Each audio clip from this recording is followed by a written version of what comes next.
Just don't put a hat out front. I didn't have one. Mr. Sanders took one. Good evening, everyone. Welcome to the Board of Selectmen meeting for Monday, December 5th, 2016. Mr. Clerk, if you could lead us in the Pledge of the Flag. Pledge allegiance to the flag of the United States of America and to the republic for which it stands, one nation, under God, indivisible, with liberty and justice for all. Thank you. Okay, on the docket for tonight, 6:30, Organization Pledge of Allegiance, Read Mail. 6:35, recap of the November 16th, 2016 special town meeting, recap and OPEB or other post-employment benefits liability trust fund agreement. 7 o'clock, input updates, public input, member updates, selectmen goal updates. 7:15 is a public hearing for the FY17 property tax classification. 8:15, two items under departments. Number one, Veteran Services, accept gift from North Middlesex Savings Bank. And number two, Elder and Human Services, accept gift from Morrison Charitable Foundation and needs assessment implementation update. 8:30, Town Administrator, Assistant Town Administrator for Finance and Budget. A, Mass DOT Complete Streets Tier 3 Grant Award. B, renewal of alcoholic beverage annual licenses for 2017. C, reschedule of the joint FY18 budget review with FinCom. 8:45, minutes approval, and 8:50, we will exit for executive session for litigation strategy. All right, so we just have a couple of things for mail today. Yes, Madam Chair, one of them is a reminder from the Master Plan Update Group that there is a second public forum this Wednesday night, December 7th. It starts at 6. There's food. Again, just like the first very successful public forum held several months ago, this will be at the middle school. There's dinner from 6 to 7, discussion from 7 to 9, and I heard from Maren that there's an awful lot of RSVPs for Wednesday night. So. A late Happy to addition see to the that. schedule, we have confirmation on a woman comedian who grew up in Littleton who's going to be performing at the beginning of that. If she can clean up her act. Kristen O'Brien, her name is. Oh, Jimmy no, knows. well, Cool. We had just a little feedback at the staff about that, staff meeting today. Positive, so- negative? No, well, just that, never mind. never mind. We're all looking forward to it, and, Relative to we've cleaning all, up the act, I believe. I've actually never seen it perform, yeah, so I only hear it on. we've all been laughed at, so. Right. Well, that's great, and so we're looking good. forward to that. Another item I put in the mail packet was to let you know that for a second year in a row, Littleton has received the maximum in state matching funds for Community Preservation Act, and that's great. The bad news is that overall the percentage for the state match is going down. That's largely a function of the funding source. Last year, we got 39%. This year, we're getting 27%, but that is higher than what we would have gotten if we had not fully implemented the blended CPA. And in particular, it's a difference of that just, we got an additional $47,000 just by reaching our 3% target. As you're aware, we get matching funds on the 1% from the state, from the local property tax surcharge, and then we add in the equivalent of another 2%. On that total amount, we get 20%, a 20% match, but then we get a premium, which brings us up to 27%. This year it was worth $47,000. And I want to thank Bonnie, because when they gave us the initial preliminary figures, it didn't include rounds 2 and 3, so she just chased them down, and we're an unusual, I think we're an unusual case because there are not other communities that are doing what we're doing. So DOR isn't on the alert, and Bonnie rescued this $47,000 for us. So Excellent. Thank you, Bonnie. right on the ball. So, and that's it. Madam Chair. So, that's all awesome. My question is, who is monitoring our host community agreements as things move forward in regards to 40B, the subdivision out back. There's a couple others, Potpourri, all those ones that are out there. Have we reconciled those? Yeah, well, just I'll take in reverse order. Potpourri, they owed, their host community agreement called for $300,000. That's been paid in full, so we've received those funds. And I don't, On the sales of the 40Bs, yeah, for the 15 Great Road 40B that Steve updates regularly on each of the sales, I think we've got another couple of $100,000 There's 3 properties left. that we'll be able to, And is that, those are the Yeah, only but- ones that come to my mind, but Yeah. are there any others that are hanging or lingering out there? well, the other host community agreements that we've signed, well, I guess we called it host community agreement, was for Cooper Farm, Right, as well as the medical marijuana. The Cooper Farm, there was no money changing hands, but there is, you know, we get, in fact, with Cooper Farm and with the property adjacent to Durkee Farm, that those agreements call for land to be transferred to the town. So we're continuing to monitor those. The financial ones, where I know we're on top of completely. The other ones, we're watching as those go through the I development know we all get process. busy and, until we see something like this come, Yeah, be It's happy to put together a general update on that topic, because even as we look at how much money we could put, well, let me say, this was 2 years in a row. We have enough money now on account to be, for the next town meeting, to maximize for a third year in a row. And in fact, we have more than enough for year 3, and we'd have a spillover into year 4 if you want it.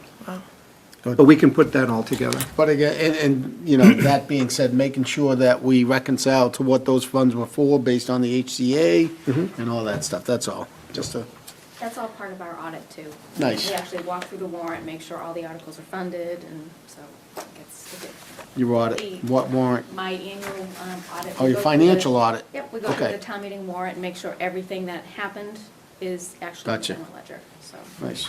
Checks and balances. Very good. If I may, Keith, you had mentioned in the memo to us that one of the reasons there's less monies available is because there are larger communities, like Springfield, Boston, that have joined. Yes, in fact, for next year, it hasn't, there were 11 communities, including the city of Boston and the city of Springfield, that adopted the Community Preservation Act last month. And so this time next year, well, it might be next year or the year after, depends on when it takes effect.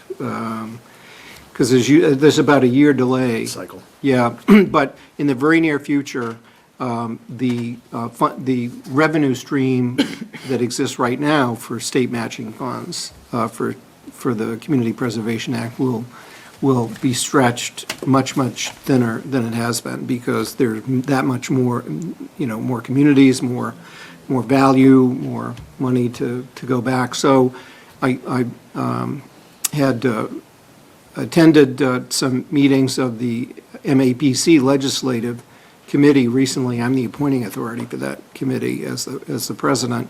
It's a high priority for that organization and the MMA and a number of others, coalition that does for community preservation groups, to amend state law this year to give a more sustainable revenue source for the state matching funds. And the reason why we might stand a chance of doing that this year is now that you've got a majority of the legislators representing CPA communities, I mean, because all of the Boston legislators are suddenly CPA, their new best friend. So hopefully we'll have some more success this year at Beacon Hill. And So there were 2 follow-ups that I wanted to jump on that. One of them is, it's an opportunity for us to send a letter to our legislators to say, hey, support this, let's get some more funding in there. So That's we a great can, idea. so we can make sure that that there's an opportunity for the state level to fund more. So that's one letter that I think we should send from the Totally board. agree. That'd be great. And also, as the president, do you know how many other communities, especially large communities, are kind of in queue. So you mentioned Boston, Springfield, and so there's other communities that, Well, I know Rentham was. Yeah, there just were working on it. 11 communities in all that recently passed CPA. I think it brings it up, I don't know if it's like 180 communities or something. Less than but half. No. But just in terms of population, in terms of those groups that are represented in the legislature, it's more than a majority of the legislators. So hopefully something will happen this year. Thank you. Okay, great. Yes, if we could get that letter, that'd be awesome. Okay, good. Anything else on the CPA news? That was it. Very good, exciting. All right. 2A, a recap of town meeting, a very successful late night. Let's take a look at some of the findings, some of the actions. I think we've got a table here of And just highlighted with a few of the items. First, just to take them as they're listed here, on December 13th, the state's Economic Assistance Coordinating Council, the state board that approves tax increment financing agreements, will be voting on the application that Patriot Beverage has submitted, that the town has submitted for that TIF agreement. So that's the next step, final step in order to get approval. I had invited both the legislators to attend. Selfishly, if when the meeting starts, they go by alphabetically by community, and so we're in the middle, but you can go first if your legislator comes. I'm confident one's not coming, and I would, but I think the other one, but I reached out to Rep. Arciero, and it would be great if he could come. Is the other one still in jail? No, he is philosophically opposed to the program, oh, that's right. so must have been listening to Paul. We have a couple of things in common. Yeah, yeah. You're admitting that? The establishment of the Debt Exclusion Stabilization Fund, a major step forward for our sustainable finances, over $500,000 put into that fund. That's great.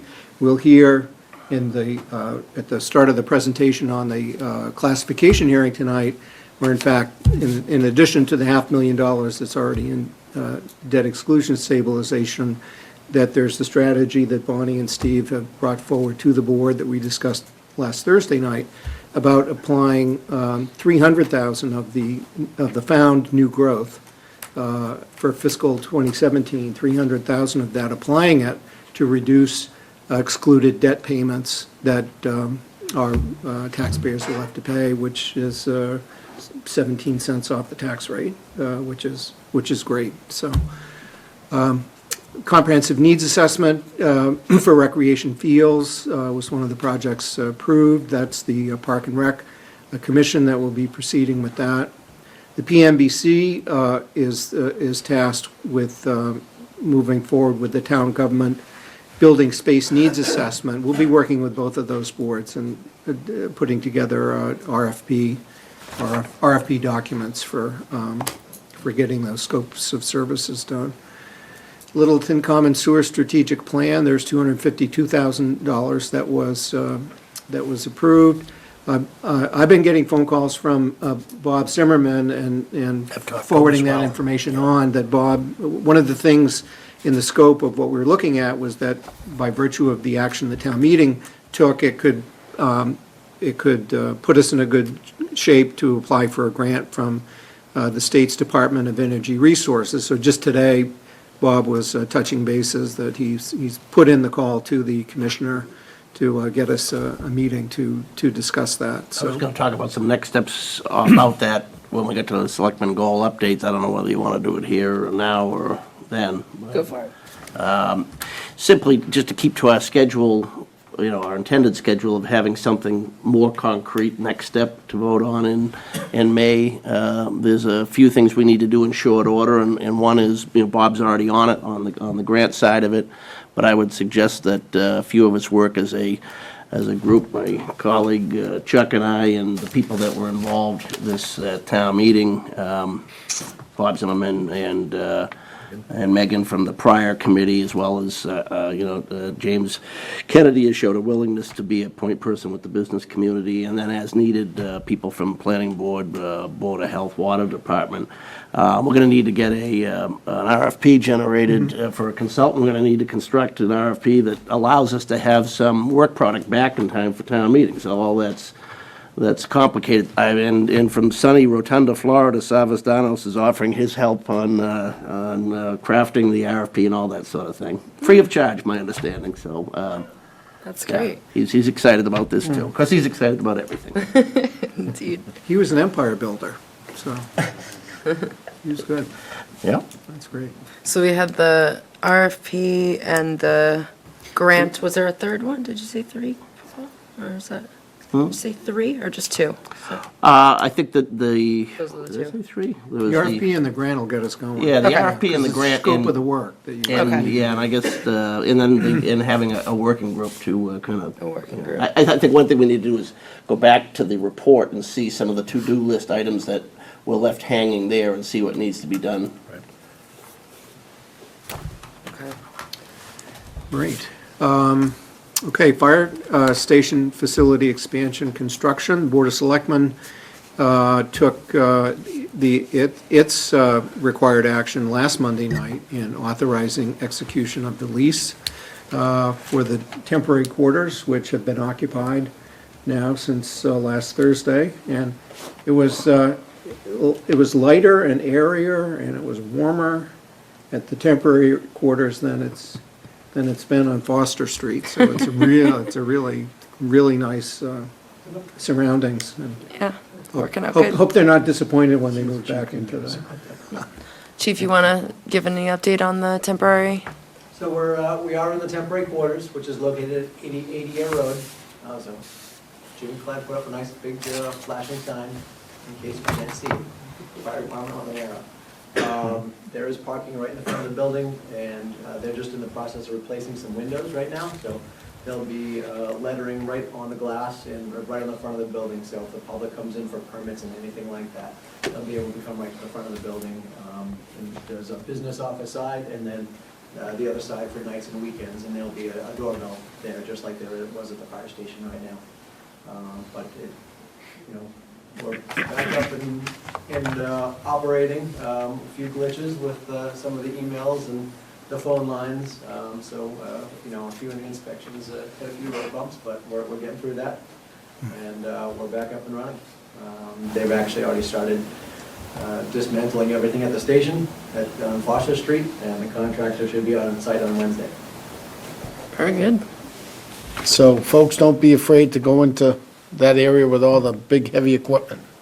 Absolutely. Don't be intimidated by, what are these, Poseidon, those big tanks, Cranes, all the. cranes and stuff. The fire department is in there, so. Is your trailer down there? No, well, we're out of the trailer. The trailer's actually staying on site for the contractor. They're gonna use it as their construction trailer. We're 100% in the building. All of the trucks are in the garage space, and then on the first floor, they have living quarters and office space. Yeah, Middlesex was they were great to us. They redid everything, new carpeting, painted, lighting, everything. They made a nice space for us. And groundbreaking? Saturday, 8 o'clock? Groundbreaking is going to be the 17th. 17. Saturday morning, the 17th was the last I heard, like about. It's the Saturday, an hour ago. okay. Thank you. Okay. Saturday is better than the We weekend. appreciate for those of us that have to work, Yeah. Like You'll be all of us. mobilizing as of next Monday, but it won't be the first time that the point was halfway up by the time we did that groundbreaking, so. That's great, thank you, Chief. Thank you, Chief. All right. Alumni Field renovation construction. Chuck was saying that PMBC is going to be meeting on Wednesday night With Gail. with Gale Engineers to move forward on that. Regrettably, it's at the same hour as we're, The master plan. with the master plan update, so. I see you guys. Come on over when you're done. But that is, that's moving ahead, so we'll stay on top of that. The Water Department will be moving to acquire the property that they were authorized to purchase. We are in touch with Mass DOT, our town council is in touch with Mass DOT council on whatever instrument we need to effect that sale. And regarding the Joyce Williams property, we did not get the land grant, $400,000. And since the town meeting vote was contingent upon approval of the land grant, there is no authority to acquire that property currently. We had an agreed upon purchase price, but the seller also agreed to our request that the purchase for November be contingent upon receipt of the grant. We didn't get the grant, we would need to renegotiate the deal in order to bring it back to a future town meeting, and we can continue to be in discussions with the seller, but that would need to come back to the board for further discussion. Keith, what do you read into the quick turnaround on that decision? Is there any insight as to, that Well, seemed like- the applications were submitted in July. Okay. So it was some number of months, and I raised the issue with our legislators in particular, and I got an email back from Michael Carr and Jamie Eldridge's office. I said, 3 of Jamie's towns, just in this area, didn't get a grant, that Littleton, Boxborough, and Harvard all, we all submitted grants. There were an awful lot of grants. There were applications that were submitted. None of us got funded. The feedback we got is that our application rated 50. I'm not even sure what the scale is. It's, 0 to 60, 70. I'm not sure. But the cutoff point for projects that were funded ended up being 54. That's a moving target. It's based on, if they have this much in money to give out for grants, and they have this much in applications, then it's more competitive. And so in a year when there's fewer applications, maybe our score of 50 would have been good enough, but it wasn't this year. I don't think that there's much that we can do for that particular grant, for that particular acquisition, to sort of retool it in a way that would increase our score. We can take a look at that, but I think we'll want to bring that back to the board for a full discussion.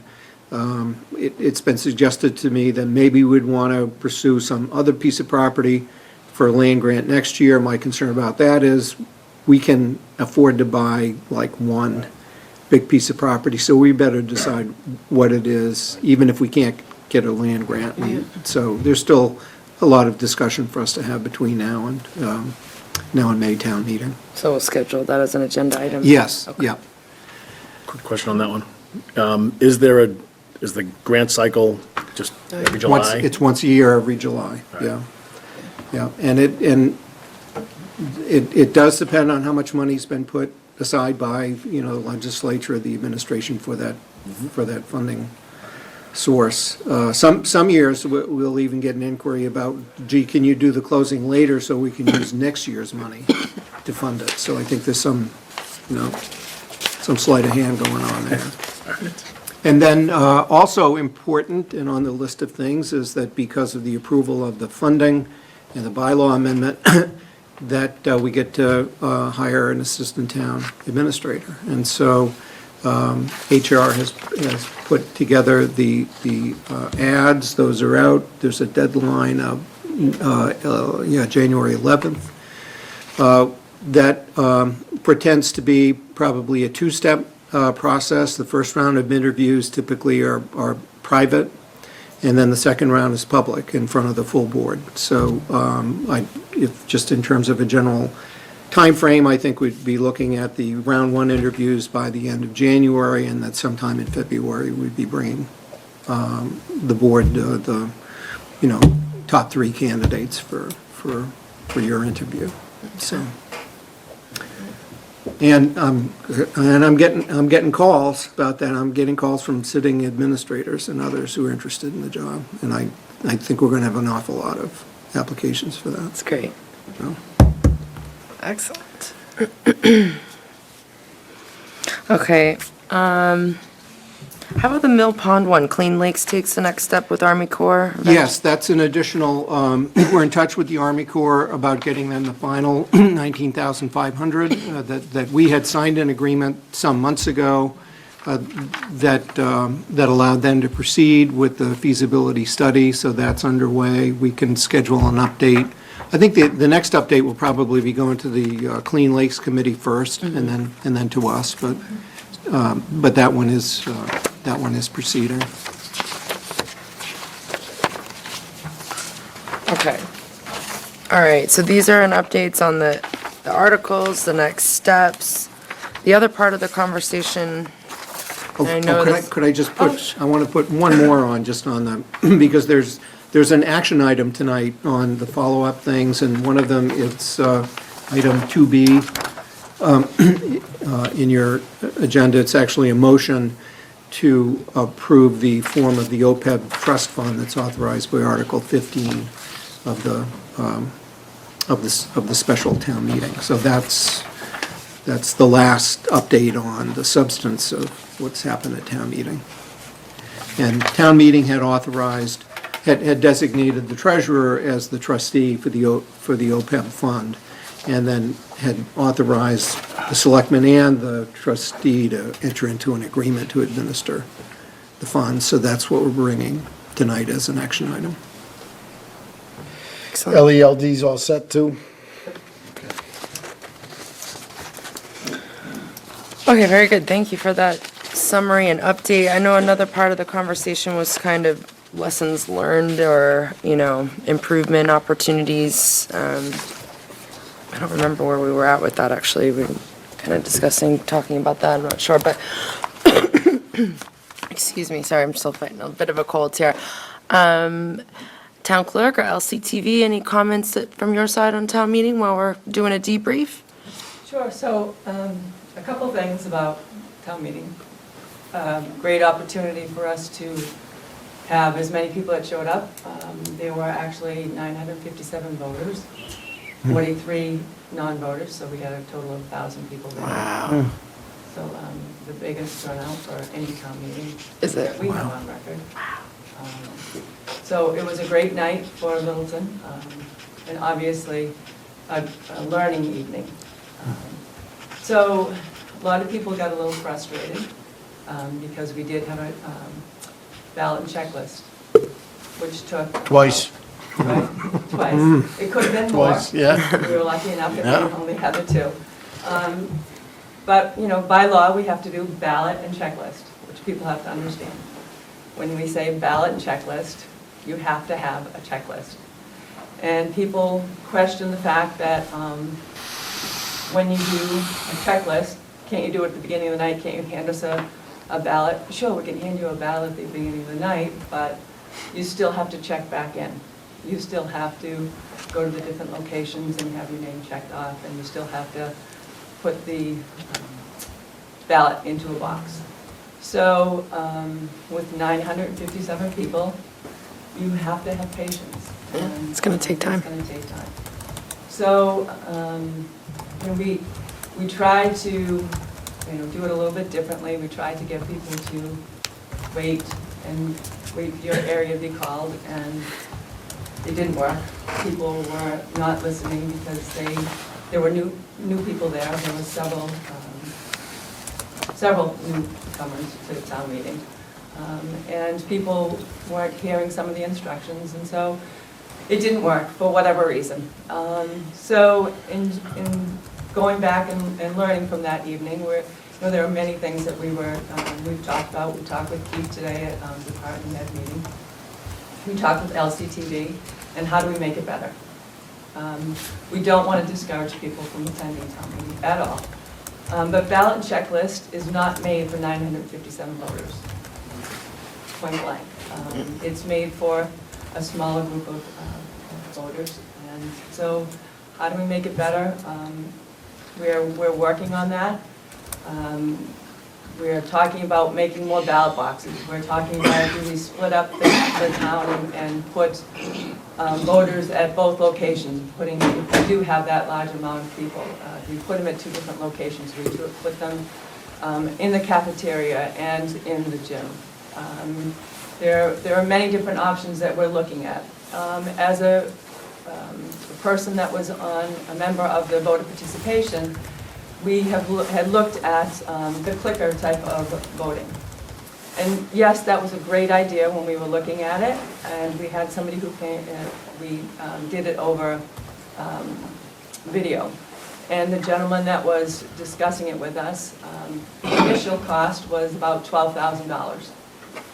And that was great, $12,000, oh, sure, that's only for one town meeting. And so, but that was only, at that time, for about 500 or 600 voters. So, sure, we spent $12,000 for 600 voters, but guess what, we had 957 voters. So we would have spent $12,000 that evening, and we wouldn't have been able to use the clickers. So we would have wasted residents' money and not been able to use the clickers. So there's many things that we're trying to look at and try to improve on it. It was, like I said, it was a learning process for us as well.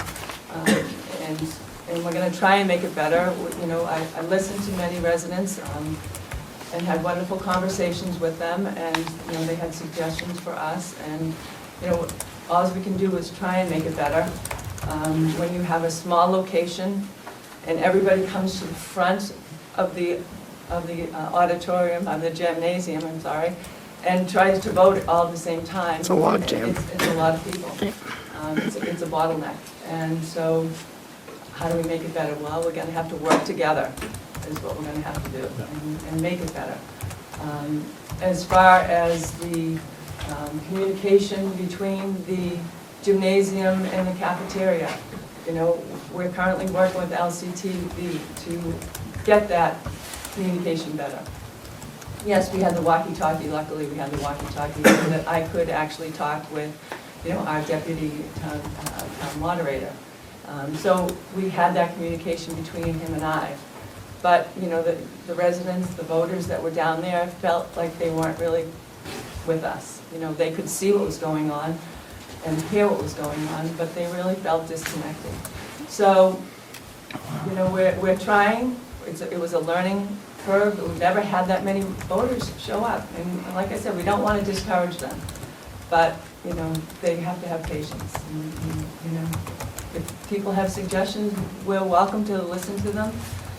You know, Keith talked about, you know, a special ballot for the different items that we might have to vote, you know, by checklist and ballot. And, you know, maybe we have to go that avenue as well. But people have to understand, if we do that, you still have to stand in line. Right. You know? Okay, identification It verified. might be a one-time shot, and it may take us 45 minutes to an hour to do that one particular vote, but you still have to wait in line, you still have to have patience. It's a good problem to have, let's say that, so, thank you. Madam Chair, one thing I was thinking about, is it possible for us to change our own bylaws where if only one person says, you know, they're objecting to unanimous vote, could we have it that it has to be 10 people or 25 people, so when it's obvious what the vote's going to be, you know, Cut to the Or chase. change it from a voice to a hand, you know, have the town moderator put it in our bylaw so it's not a voice, it's a Yeah. hand, Yeah. better visual. Yeah, I think you could do both of those by amending the bylaws, which would be the right way to do it. I've attended a lot of town meetings in different communities over 35 years, and it's jarring sometimes to have volume be the determining factor by a voice vote, and it's so civilized to just have people raise their hands. I mean, I've sat through a lot of contentious town meetings, and then at the end, after people have stood at the microphone and said awful things, then they're so mad they just raise their hand. It makes no noise, and you count the hands. And So, I think that's. Oh, we some- tee that up. And the fact that just one person can say no and it's a 2/3 majority and it goes to ballot Yeah. is just crazy. You know, I think if we maybe get a working group together and sit down with the town moderator, the clerk, and maybe a couple residents, and let's take a look at that bylaw and come up with something, because you know, we all heard it, because I know, you know, we've talked about the folks that were there and how discouraging it was to go through that, and to be able to want to participate and just say, you know, this is why I don't come. And that's the worst thing you want to hear. You know, so we need to, I'd like to, and I'll be the first one to step up to sit on that Yeah, I will too. committee We- to do something like that. We, just to remind folks, we did have review of bylaws and regulations Absolutely. as one of our goals, and there were some other topics identified. I don't have in front of me who we assigned to. I think that was a general one. I think so too. Okay, in any event, it's, you know, it'd be consistent with what we already adopted as a goal, just another pressing topic. Something to bring forward to May and. Right. If I may, Madam Chair, just to remind you, there was a citizen's petition that's talking about adding the fact that he wants to be looking at us going to ballot and checklist with Everything. Oh, we may well have a proposal to do just the opposite. Right. It's the opposite, so you have to, you know, think about that as well. So if we are getting larger people, larger numbers coming out to vote, we're gonna be doing more ballot and checklists. So, you know, it's something that we are gonna be doing more of unless, you know, we can change those numbers or, you know, means. We'll invite the petitioner to be involved in the group, you know? There's no reason why that individual can't step up and get involved and see if we can craft something that's acceptable to everybody. The bottom line is, you don't want to hear people saying, this is why I don't come to town Yeah. meeting. That's not a good thing to hear. The participation there was fantastic. There was it was a great day. Just took too long. Okay, I think we're in agreement on that one then. We'll review the bylaw. Okay, any other comments on town meeting? Oh, sorry. Are the microphones on? These microphones, yes. They're not for audio Can you amplification. speak into them then for us deaf people? Oh, we'll project our For voices. television, it's Walter. only for TV. If you went home and watched us, I would hear. Walter. nothing. Okay, all right, very good. Yes, mister. Give you some headphones.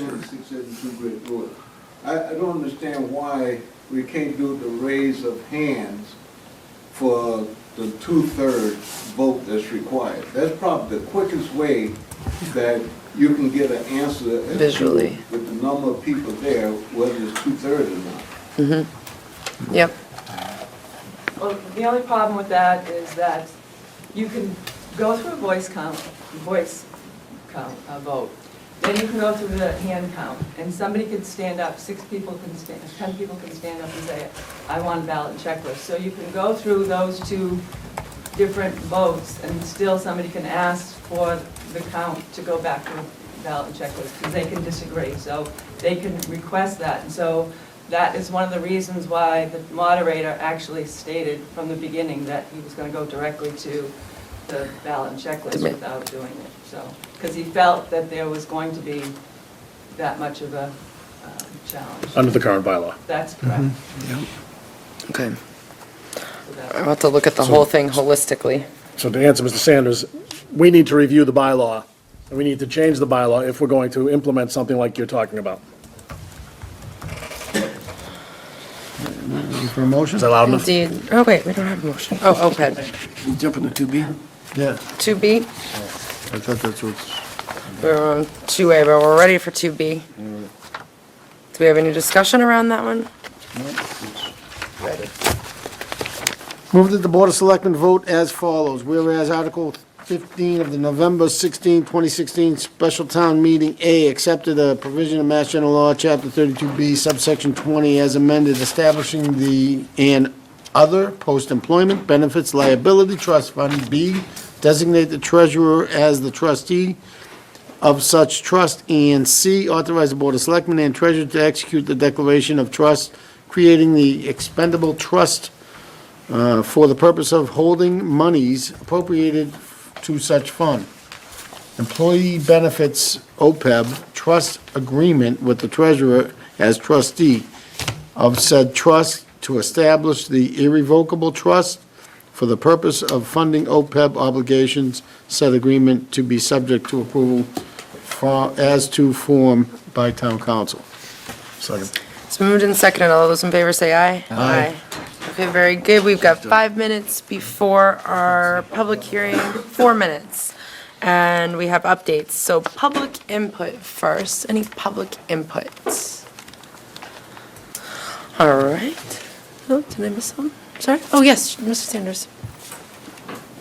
George Anderson said this is going to put on the taxes? No. Not yet. Next one. 5 minutes. Okay, member updates. Why don't I start down at this? I'm all set. All set? Went to the tree lighting last night. It's always fun to see Santa Claus coming in on the fire truck. The kids liked it, my dog loved it, and it was a good night. Awesome.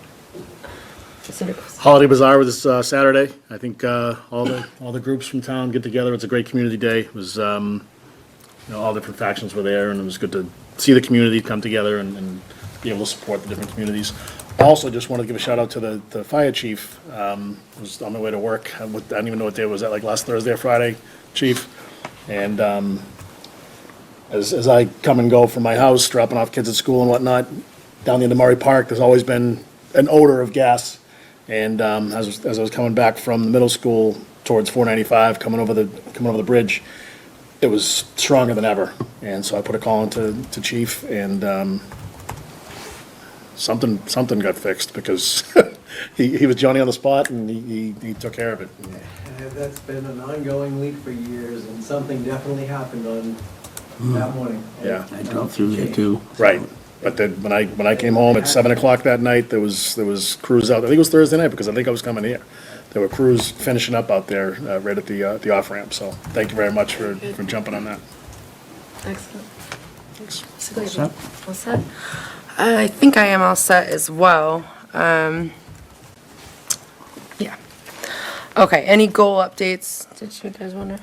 I already tackled the one I intended to, but I would like to suggest perhaps for next Monday night's meeting that we add an agenda item that we review the matrix and the other memos we had. Good idea, So, yeah. we had a great fall town meeting. Let's not, let's see what we can jump on next, Yeah. and Definitely. aim for the fall, spring rather, and keep the momentum going. Love it. That's a great Let's do suggestion. that. Okay, very good. Let's see. 2 minutes. Anything else? Approve the minutes. All right. Anything about minutes. Yeah. Great. So we have the minutes for Monday, November the 7th. Any concerns, issues? None here.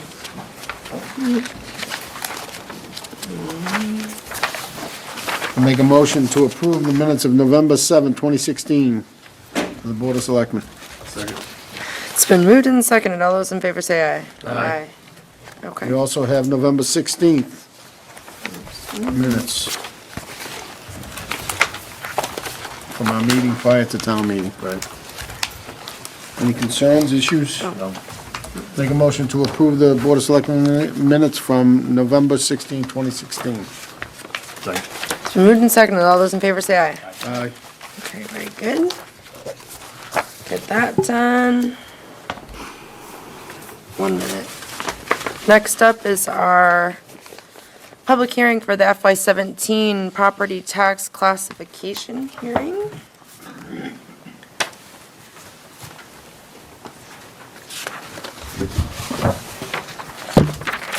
Just waiting for the 7:15. Bell to chime. Okay. You ready? Board of Selectmen of the Town of Littleton will conduct a public hearing under Massachusetts General Law, Chapter 40, Section 56, on Monday, December 5th, 2016, at 7:15 PM in the Selectmen's Hearing Room 103, Littleton Town Offices, 37 Shattuck Street, Littleton, Mass., on the issue of allocating the local property tax levy among the 5 property classes: residential, open space, commercial, industrial, and personal, for fiscal year ending in June 30, 2017. Information from the Board of Assessors concerning various policy options will be available at the public hearing for public inspection on Wednesday, November 30th, 2016, in the Selectmen's Office, Room 306, Littleton Town Offices, and at the town's website, www.littletonma.org. In preparation for the December 5th, 2016 classification hearing, Board of Selectmen and the Board of Assessors will also conduct a public information session on Thursday, December 1st, 2016, at 6:30 PM in the Selectmen's Hearing Room, 103, Littleton Town Offices, 37 Shattuck Street, Littleton, Mass. 01460. All interested persons and/or parties wishing to be heard will be afforded an opportunity to be heard on both December 1st, public information session, and December 5th, 2016, classification hearing. Littleton Board of Selectmen, Melissa Hebert, Chair. Thank you. Okay, last Thursday, actually, I don't know if that's the first time, but there was a debrief session held before this session, so it's not the first time folks have had a chance to see some of this information.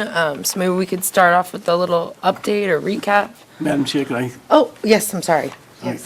One thing I want to bring up is that I'm a member of the Littleton Business Association, and although I don't have to declare that, there was some chatter around town that if you were a member of a business association, then you shouldn't be allowed to vote on these issues.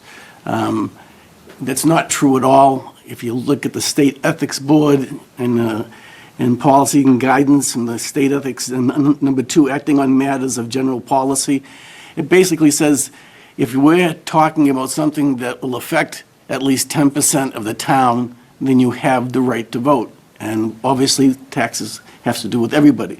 And then they even use that as an example. It says, for example, as a selectman, you may participate in setting the tax rate because the decision is a matter of general policy and affects more than 10% of the town's population. So I just wanted to clear that up. Otherwise, everyone who owns property would have to recuse themselves from the Exactly. vote. And that's not what the Ethics Commission says, that they recognize that that the interest that any property owner would have is shared with a very large group, and that's okay for you to participate, even if you own or lease commercial property and had an impact, or you own residential property and it's not a conflict. So, Very good. Thanks, Joe. Thanks, Jim. All right, shall we get started then? Good evening. Hello, good evening. hello again. We meet again. We've gone through all of this on Thursday, so we can go through this quickly or spend as much time as you'd like, Madam Chair. I'm sure Thank you. But we'll hit some of the highlights. Bless you. Bless you. For the levy for this year, one of the big things that we're doing is on the debt exclusion piece. You can see 1.5 million is listed as part of the levy calculation. We're using $300,000 from the new growth. You can see new growth at $1.9 million. That's more than what we anticipated, and it's more than what we set the budget with through the town meetings. So we're taking the $300,000 that was unappropriated through the budget process of that $1.9 million and applying it to that debt exclusion amount. Therefore, bringing down that amount from $1.8 million down to the $1.5 that you see. And one of the things that we're also able to do in conjunction with that is to use the $500,000 that was put aside at town meeting in the debt exclusion stabilization account and carrying that same amount all the way through FY21. So this is great news for the taxpayer. It's not often we get to give good news when we're setting a tax rate, but this is taking 17 cents off the single rate for this year. Something that a lot of communities wish they could probably do. So we're looking at 17 cents this year, 13 cents next year, 10 cents the year after, and 7 cents the year after that. And one of the things that we should do during this budget process is to look at the debt exclusion stabilization account again when we're looking at the capital needs of the town. And if we're able to put some more money into that, we should definitely do that so we can extend this out to FY '22 and beyond. Because this is a good use of funds. It helps the taxpayer, definitely. And it's the one place in all of our budgeting and appropriations where if you put it aside for excluded debt, then you're actually, then if you use it, you're actually reducing the amount that the taxpayers pay out of pocket, guaranteed. So any other way that we might do it may or may not reduce what their tax bill is. This is guaranteed to reduce the tax bill. So it's a great strategy. Fantastic. Yeah. And other towns would kill for that. I mean, just look at that, look at the difference between what the amount raised would have been, 1.8, that we're only raising 1.5 to be paid by the taxpayers. So great work Yeah, on fantastic. finance team and coming up with that. Absolutely. One thing one thing I said on Thursday was, and I'd like to start the process, start the conversation in regards to the 2.5% that we go up every year, and possibly taking that 2.5% and earmarking either 2.3 or 2% for the budget, and then taking that 0.5%, 0.2%, and put it to this stabilization or just to pay down the debt exclusion. I know we're late in the game for 18, but I think for 19, if we start planning now and we start the discussion, we can not only save taxpayers money, 10 cents in 19, maybe even some, higher than that, 10 cents. So, Well, I agree with you on that, Jim, and I would just offer that I don't think we're that late in the game. We haven't had our joint meeting, we won't until January. So if we put that down as a marker, after some discussion, is that something we want to do, then, before promises are made, that could legitimately be on the table as a potential priority. I'd love to see it in 18, make that 13 back up to 17. That's a nice hit for the taxpayers in town. And that's everybody. That's everybody. That's just not residential, it's everybody, so. And I think, Mr. Sanders, you brought up that point as well, if that makes sense. So we can talk about it during budgeting session, which happens in January, early January. Okay? So 18 is fine by me if we want to start the discussion still. I think, right? At least have some type of dialogue about it. Let's hear from the department heads. Yeah. Obviously, we got to engage the schools. It's got to be a total town buy-in, so. Good time to start. Fantastic. FY '17 was a non-reval year, but property values, overall property values did go up by a little over 5%. That's basically because of new growth. New growth was 5.38% increase for the year. Next reval is in 2021. It was changed to an every 5-year schedule with the Municipal Modernization Act from 3 years. And our last reval was in FY '16. Property values this year, you can see on the blue, that's residential. They increased dollar-wise more than any other class, or percentage-wise, we'll see on the next chart here. Percentage-wise, they increased less than they had been previously, and I'll explain that. So if you look at FY '16, the residential class was 78.8% of the total value. The new growth only caused that to increase 61% this year, so the 50 million was 61% of the 82 million in total growth. So because it's less than the 78, the residential class goes down to 77.98%. The last time we were under 78% on residential was back in 2003. So it's been a while to build it, to get it down to that level because of the changes in commercial growth over time, commercial values decreasing. Total property value changes, you can see new growth in FY '17 was certainly over and above anything that we've seen in the past few years. The negative growth that you see in the existing value is because of depreciation in personal property. can see the change from FY16, which was a reval year, so you can see existing properties went up in 16. I talked about the difference in our new growth, how we didn't anticipate the $1.9 million in new growth, and here's the reason why. You can see in the blue was our estimate from this time last year is 25 million, about that in each class, residential and commercial. And you can see the actual is over $40 million in each. And that's just a function of timing and permits that came in faster than anticipated. The average single-family home increased to 401,000 from 395 last year. And again, because existing property didn't change, it's all because of the new growth on the residential side. We're building $500,000, $600,000, $700,000 homes, so the average starts to increase.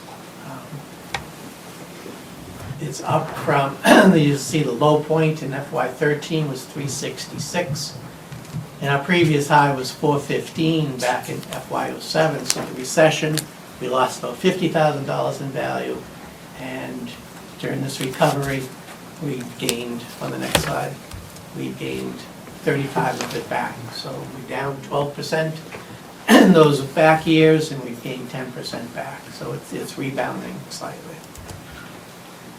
Commercial, you can see the uptick in the past couple of years. We're looking at the typical small business in town. So we throw out anything that's over 2 million and anything that's under 50,000 in value. And we're coming up with a $541,000 typical small business in town. The property classes, we have $1.7 billion in total value. 77.98 is residential in the blue, and the remainder is commercial at 22% at $376,000. If we were a single tax rate, the tax rate would be $20.40 because the residents will be responsible for that 77.98% of the total levy, and commercial is 22, which is a little over $7 million. We have a split tax rate, so we can only, in most years, move 50% of the commercial base. We can only increase it by 50%. So in the example, if the CIP levy was 6, we could only increase it by 3 to make it 9. In this example, we're looking at what the board voted last year as the split at 11.03%. So what that does, it's taking 11% of the residential levy, the blue shade, and moving it over to the commercial. So that 11% of the residential tax is 8.6% of the total pie, about $3 million, and that moves over to the commercial piece, making the commercial piece 30.62% of the total pie. So this is how the split works. Looking historically, like I mentioned before, on the blue line, the residential share is coming down from 78.8 down to 77.98. And you can see the residential shift right above it in the gray line. It's also come down over that same time period. So what we're seeing is the residential becoming less of the pie. So to shift more of the burden onto commercial probably doesn't make that much of a logic sense. Shifting the same amount as we did last year, that 11.03, would bring the residential share of that down to under 70%, down to 69%. Commercial factors over the last 16 years have averaged 1.41, 1.419. We had 1.41 last year. The high was in 2007 at 1.5. Property value changes looking forward over the next 3 years, and estimates from the assessors. You can see valuation changes, really nothing going on there. Again, it's depreciation on personal property, and we're seeing changes because of new growth over the next 3 years. And that new growth is, again, strong residential. You can see in the blue, But commercial still has some ways to go in FY19 as the rest of the point comes on. We won't see too much growth on the point in FY18 because that's values as of January 1st, which is in a few days. So because of that change, as you can see in the blue line, the percentage of residential, again, decreases down even though the total dollar amount in residential is still high. The percentage of commercial is still increasing over that 30% in those years. You can see residents get down to 77.36%. And that was the presentation on Thursday. Very good. Thank you for all your work on that. All right, let's see. So how do we want to do this? I'm going to open up for comment first and then discuss? And just to sort of frame the policy decisions that the board needs to make tonight, these are the 4 questions that the Department of Revenue needs you to answer in order to be able to set the tax rate. First is establishing the residential factor, whether to adopt a residential exemption or not. We have not done that. We can talk about it. Small business exemption, we've not done that before because of the limitations of that project. And then finally, to identify the amount of unused levy capacity. It's our policy to fully utilize the capacity, and we've got figures that Bonnie is ready to give us based on the policy decision that you make. The other information, in summary fashion, what we've got here is information that we shared last Thursday night. What's the menu of options that the board has in setting, in doing the split?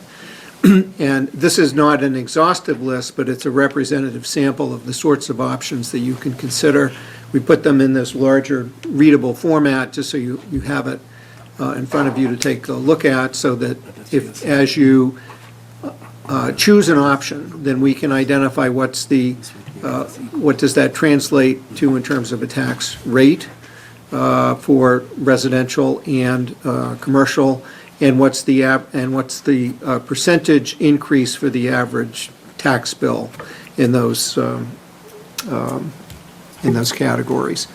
And the other information that the board had asked for, that we have here for information as needed, was to take a look at where Littleton compares with other communities. And so Steve and Bonnie have, using the database that DOR has, these are figures for fiscal 2016, that is last year, in comparing 18 communities within a 10-mile radius of Littleton. I don't know, Steve or Bonnie, if you just want to quickly highlight what the summaries are. Again, we looked at 18 communities, and we've been keeping track of this for a number of years now.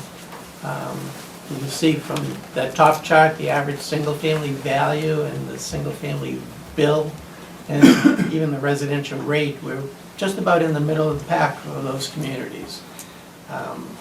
Again, because we're one of the few communities, it's Air and us and I believe it's Maynard, that do split a tax rate. We have the 3rd highest commercial tax rate in that group. As far as growth, the 5-year... The 3 of them? Is what you're saying? With the lowest out of those 3. We're the lowest out of those 3 communities. We're the 3rd highest in those communities, out of the community. The 3 of Out them of the being 3 that do a Air and split? Littleton? Ayers first made it second with the 3rd highest. We have the Okay, 3rd so for highest. the the 3 lowest that out of the split, we're the 3. lowest of the 3. Yes. We're the lowest out of the 3. Well, the 3rd highest. Taking away the other 15. The glass is half full. You know what I'm saying? Okay, Exactly. and we're the lowest out of the 3. Yeah. The single-family value for growth rates, again, we're in the middle of the pack, 7th. Average single-family bill, it's been increasing a little bit more than the other communities. We rank 5th out of those communities at 4.36% over the 5 years. And the rate is, is that an 8? It's Yeah. 8th, 2.94%. And this was the other information that you'd had up. And the other big piece of this one in the levy comparison, if you look at the second one, the debt exclusion number, $1.8 million, that is from FY '16. It's right at the median. It's, right in the middle of the pack from the other communities. So, I don't know, we're gonna be better now than $1.5 million. It'll be towards the top of the list. There's not many other exclusions that the communities have voted. Some communities have done operational overrides in the past few years. I think Harvard has had a couple of them go through. A couple have been shot down from some communities. I think Harvard is the only one with a capital exclusion right now, as of last year. Yeah, one point that should, if I may, Madam Chair, one point that should be, we talk about capital spending, what we're doing in our capital spending on the side of the house. We're pretty good as far as our $2 million every year that we spend on capital improvements, equipment, that whole laundry list that we do every year. That enables us not to go outside the levy and actually increase our taxes. So that's a good thing, and we're slated to continue that for the foreseeable future, so. Good point. It's looking good. Did you have a comment? I was just going to suggest we go to the very Oh. same slide that Keith immediately brought us to. Perfect. Okay. So on this slide, number 5 is the last residential shift. This is one of the items that we, consistently show each year. And this was, I know the one that you kind of focused in on the last meeting, but the last residential shift was .8897. And you can see the corresponding tax rates that would be associated with that. The residential rate would go to an estimated $18.15 for the average bill of $7,288, or a $290 increase. And that doesn't include the 17 cents off? Or No, this is, It does. It does, it's okay. already factored. It's already. And from that number 5, you can either, go north of that or south of that. We've shown the single rate because everything is kind of based off of that. We know that that's not a jump that you're looking to do right now. And the maximum CIP at the bottom at number 10, which would be going to the full 150, the full shift that would be available. So anywhere in between this, I have the excess levy capacity figures calculated for these, but again, as stated before, you can go kind of anywhere you want. I just have them upstairs if you pick something different. So, Thank you. if I may, there was, the point was made on Thursday that this is to kind of give a snapshot, and there's infinite potential options for us to go with, right? Which is, we could put it up on the screen, but nobody will be able to read it. I can't even read it on the 8.5 by 11 that's in front of us. But there's infinite options for us to go with. These are kind of the, I don't know. These are Just, the it's an same- easy Sample. snapshot, Yeah. yeah, samples Samples, so that yeah. we can have some baselines and go off of those baselines to find out, what last year's shift was. This is what it would mean to everybody, an equal percentage. If both rates get increased by the same percentage, this is what we'd end up with. I would just also focus on the impact of each one. They're tiny, in some cases, small impacts to the tax bill for each kind of calculation. So if you look at the difference between number 2 and number 3 on the average residential bill, you're looking at $7,365 versus $7,333. So not that I'm discounting that, there are impacts. It's Right. just sometimes they're small depending on the factor that you're looking at. Can I keep the mic? So, Bonnie, help me out here. So if we were to go from 6 down to 7 or 8 or down towards 10, 10 being the max that we could, that's the biggest delta we can have between commercial and residential. With the amount of growth that we have right now, the piece of the pie is going to increase as for residential. Correct. So we're going to be approaching that 1.5 without any impact from this decision tonight, based on growth. With the growth New coming in on homes. the residential class and slowing down on the commercial, it would, after a few years, affect the residential class. You would be climbing towards that 150 without doing anything. Right. Thank you. Yes. Said it much better than I did. It doesn't take much. But that's why we do it every year. This is why we review it every year. Right, right. Any other questions, comments? Just one comment, Selectman Glavy that actually, and this was for Thursday night, that said, we should do an informational session. And, after Thursday, and unfortunately this year it was Thursday. Would have been nice to have it a week or two prior, so folks could kind of digest. It's a lot to digest, there's a lot of numbers, there's a lot of impact, and, next year, I'm sure the board, we can schedule something so that folks can get the information, digest the information, and get educated. It was Thursday, it's still not bad. That was the first time we've done it, so, since I've been on the board. Thank Mr. Glady for bringing it up, too, because Absolutely. in all those years past, it was on the same night. So you Yes. had this conversation, you made a choice on the Right exact to a same day, decision, so we're yeah. moving in the right direction. Absolutely. Agreed.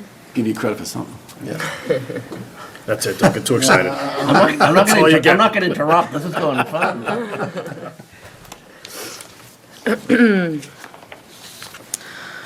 Okay. So, yeah, any public input? Tax rate classification, yes, name and address, please. I'm show and tell today, Through the chair, rather than chatting.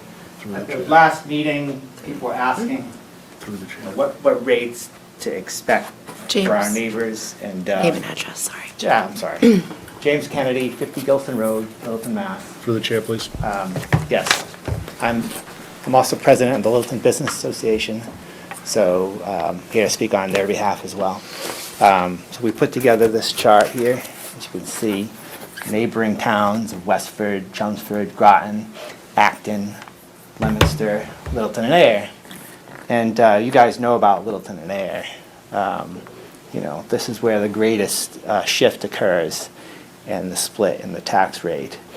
And then other communities that are surrounding Littleton that we're aware of lean towards a single tax rate.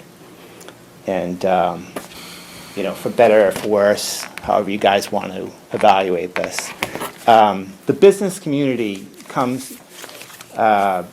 would like to see a gradual reduction in the tax rate towards something more similar, on par with our surrounding communities.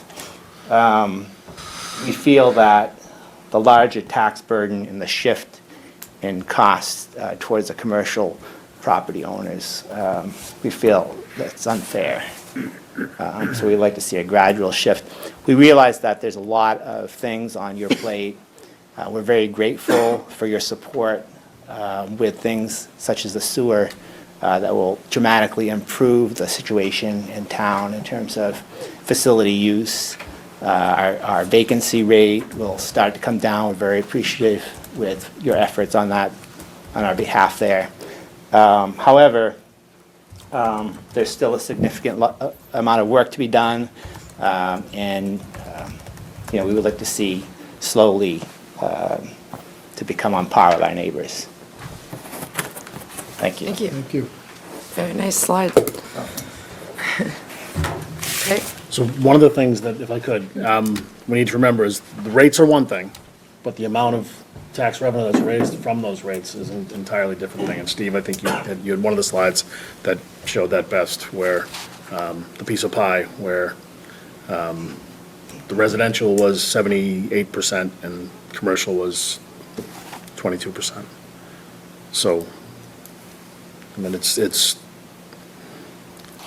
gonna shift one way or another, but there's still, we have to make up that pie one way or another, and to make a drastic shift would have a drastic impact. I made the comment Thursday, I'll make it again tonight. Businesses aren't saying no to Littleton because of the tax rate.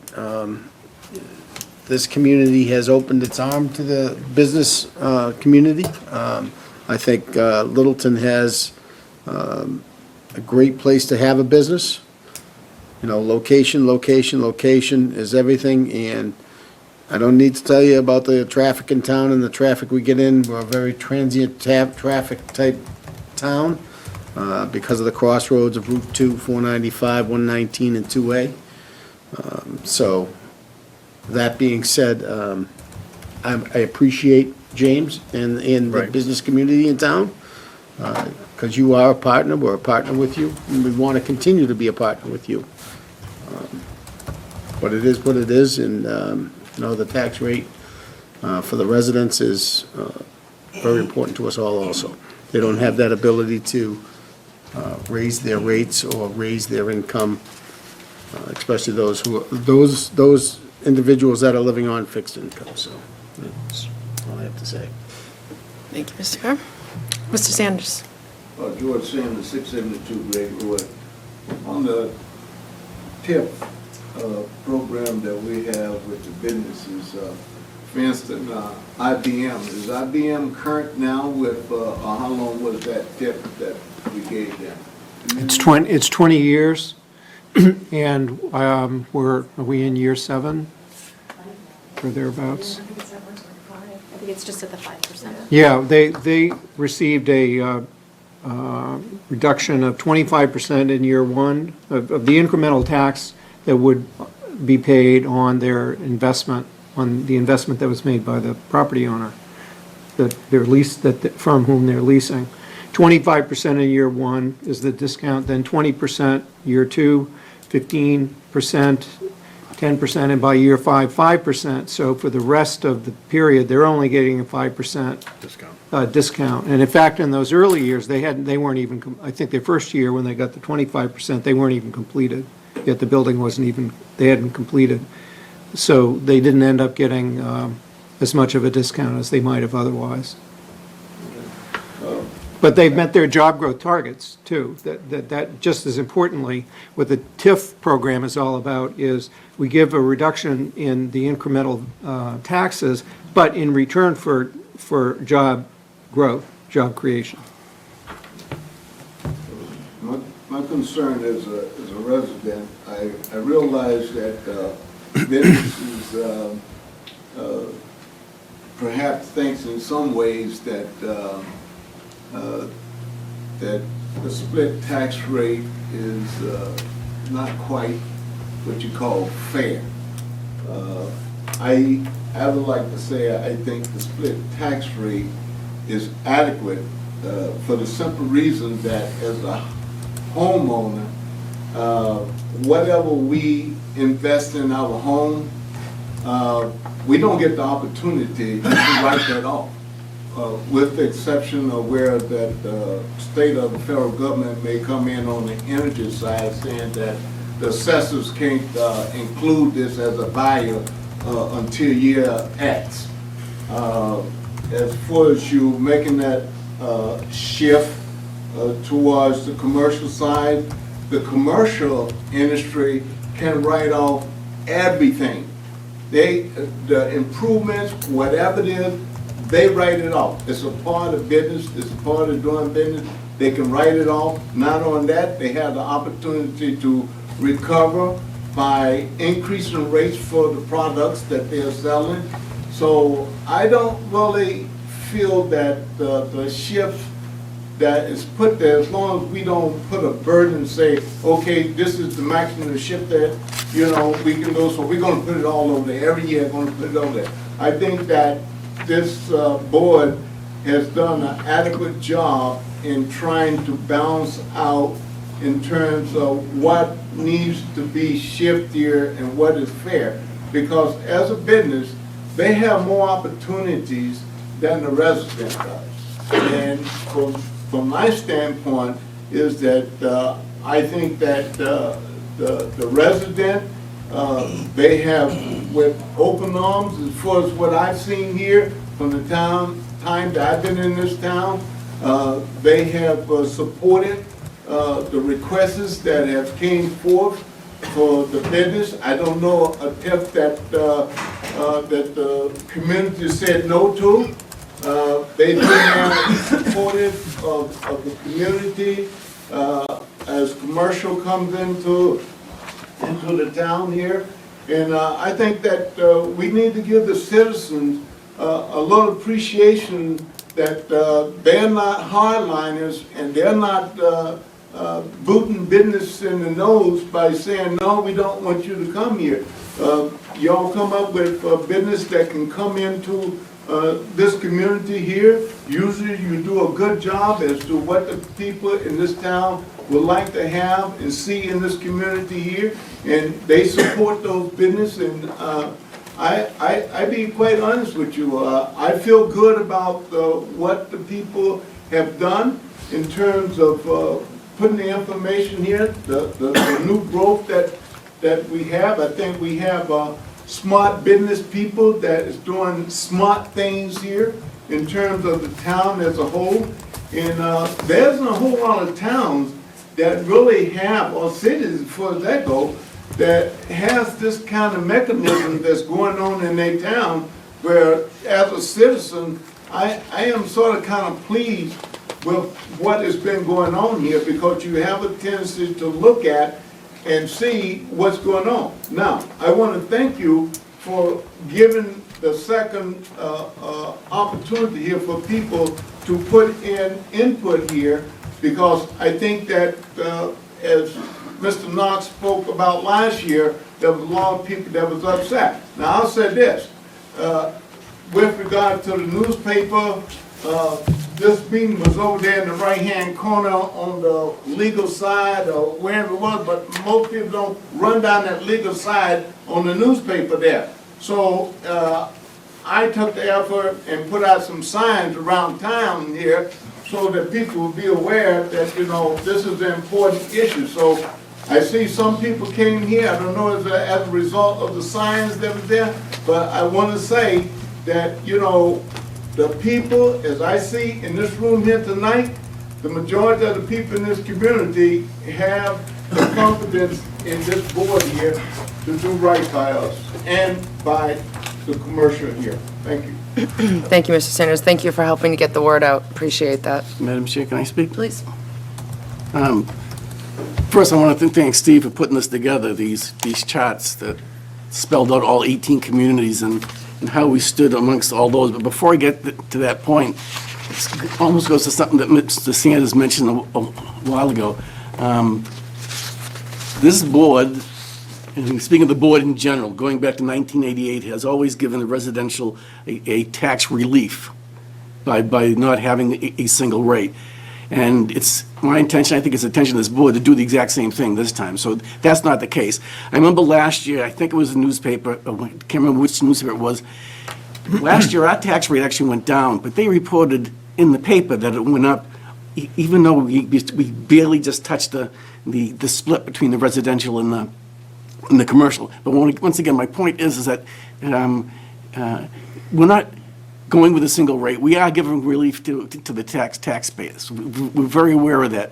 And when we see that we're the third highest as far as ranking, as far as what we tax people, our assessment at all those towns, and one of the charts that Steve has here is that we're fifth highest of all the towns around here in what we assess the commercial growth. So businesses do continue to come here. It's a great place to have a business, but at the same time, and I agree with what Mr. Carr says, I agree with that. I'm not, and it's been proven, a lot of these larger sized businesses are doing well, but once again, I think you have to consider all the mom and pop organizations that we have. We have them all. We have them from barber shops to hair salons, to insurance companies, to real estate companies, all those small ones in there. You know, they might not own a building, but they're renting, so eventually it comes back on them. And those are the same companies, too, that people come for and say, you know, we have this great program that's going on. Can you help us out? And our business community does that. So it's my proposal, and we can talk about all we want, is that we went, I think we were at 1.41 last year. I'm saying that we have the percentage change to be the exact same for residential, the exact same for the commercial. And it would be 0.02 of a point difference from what we were last year. And if you're looking at the chart, it would be going from, I think, number 7 to number 6. You're going from number 5 to number 6, Number right? Okay, right, sorry. Thank you, Paul. Yeah.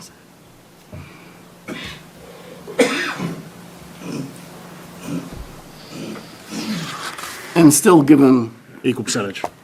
equal percentage, but as far as the residential, the dollar change on an average size house would be $282, and it's almost $600 for commercials. The commercial is still picking up the larger part. Madam Chair?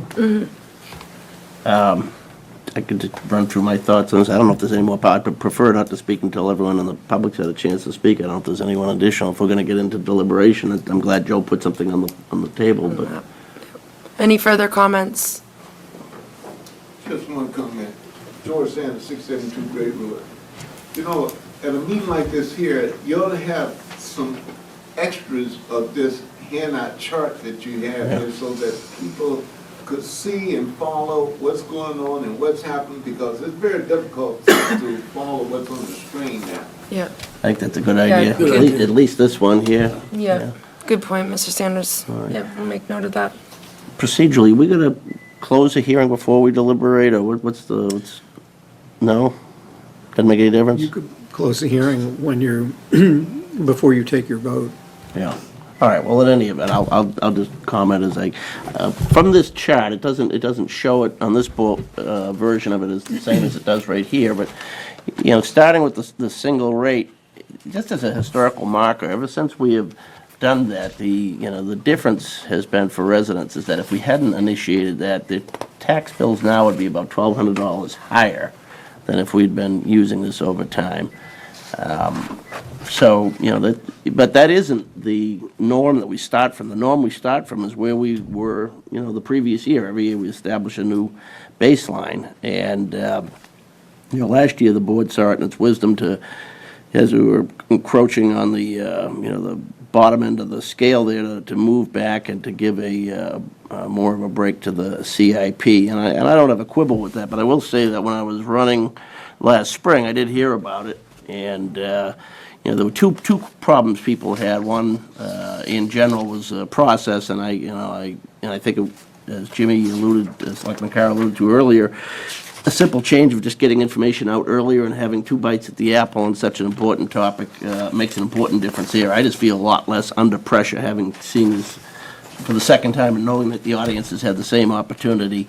And the other part is that, you know, there's darn few things we can do for the residential homeowners, and this is one of them.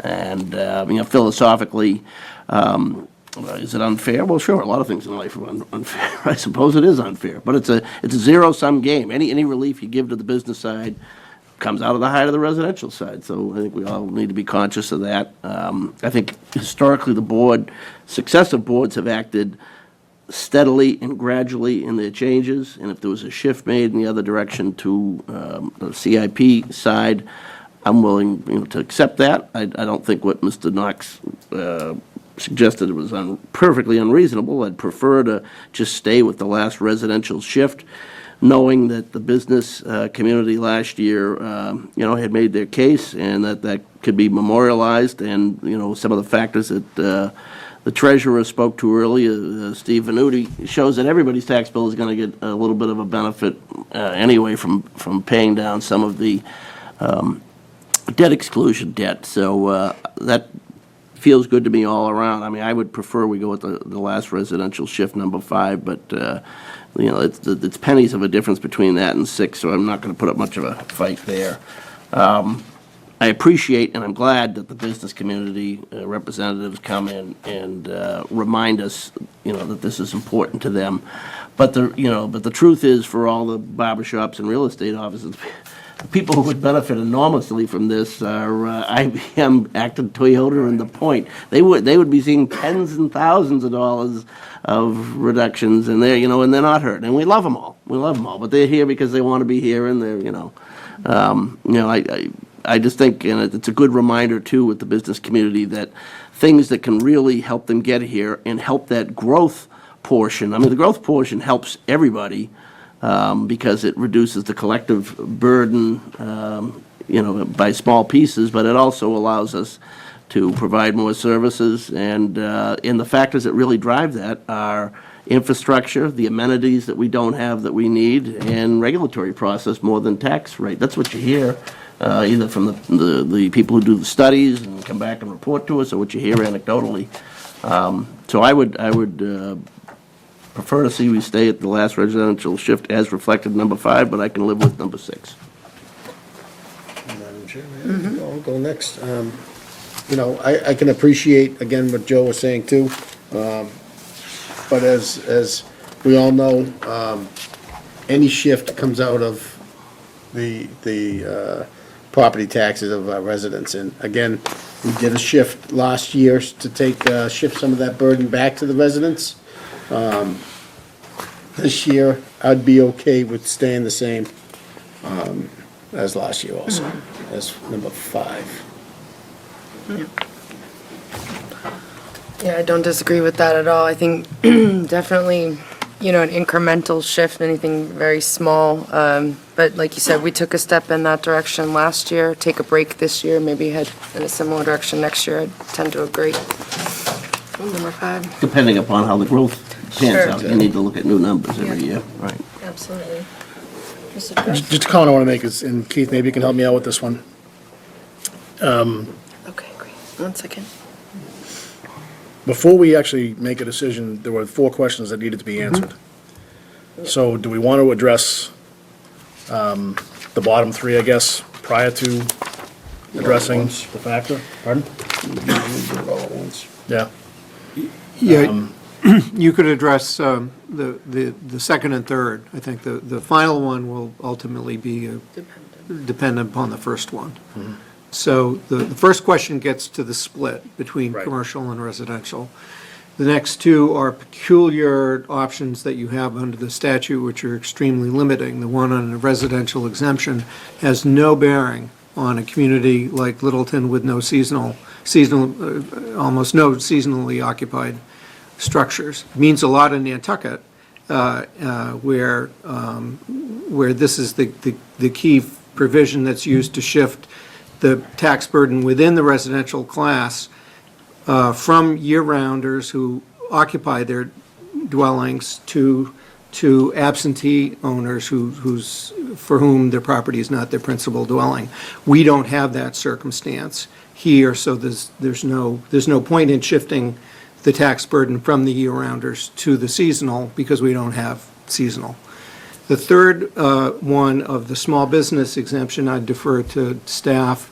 It's a very peculiar option which does not have particular applicability to Littleton, but I'd invite any further comments. I don't know much about the commercial exemption. I know more about the residential one, but where we already do the shift, I wouldn't imagine that it would make much sense. It's kind of, you're shifting back and forth, because if you're granting a small business exemption, and yet then you shift more of the burden to the commercial class, the impact is.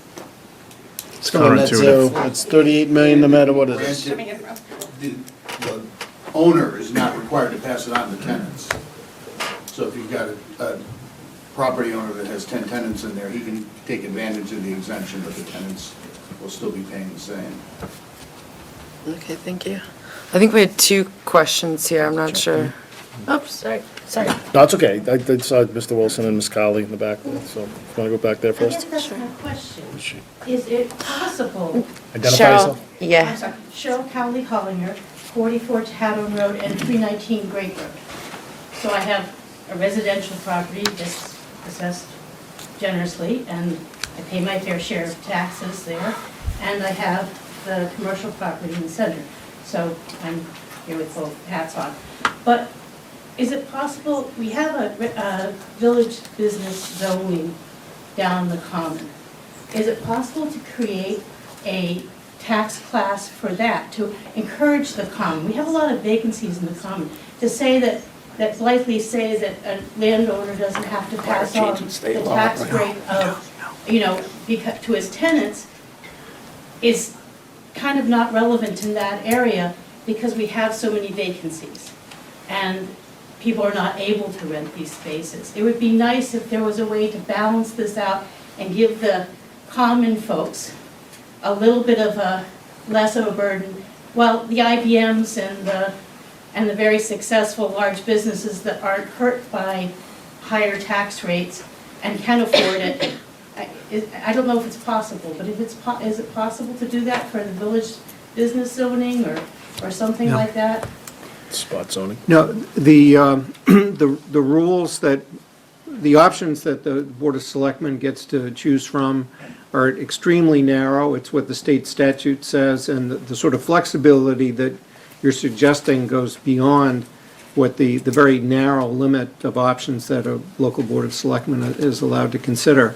I mean, just based on the facts that you've talked about, I mean, and it's hardly in the category of relief, but if it's an unoccupied commercial structure, then we can't fiddle with the tax rate, but the assessed value is of commercial properties often affected by whether it's vacant or not.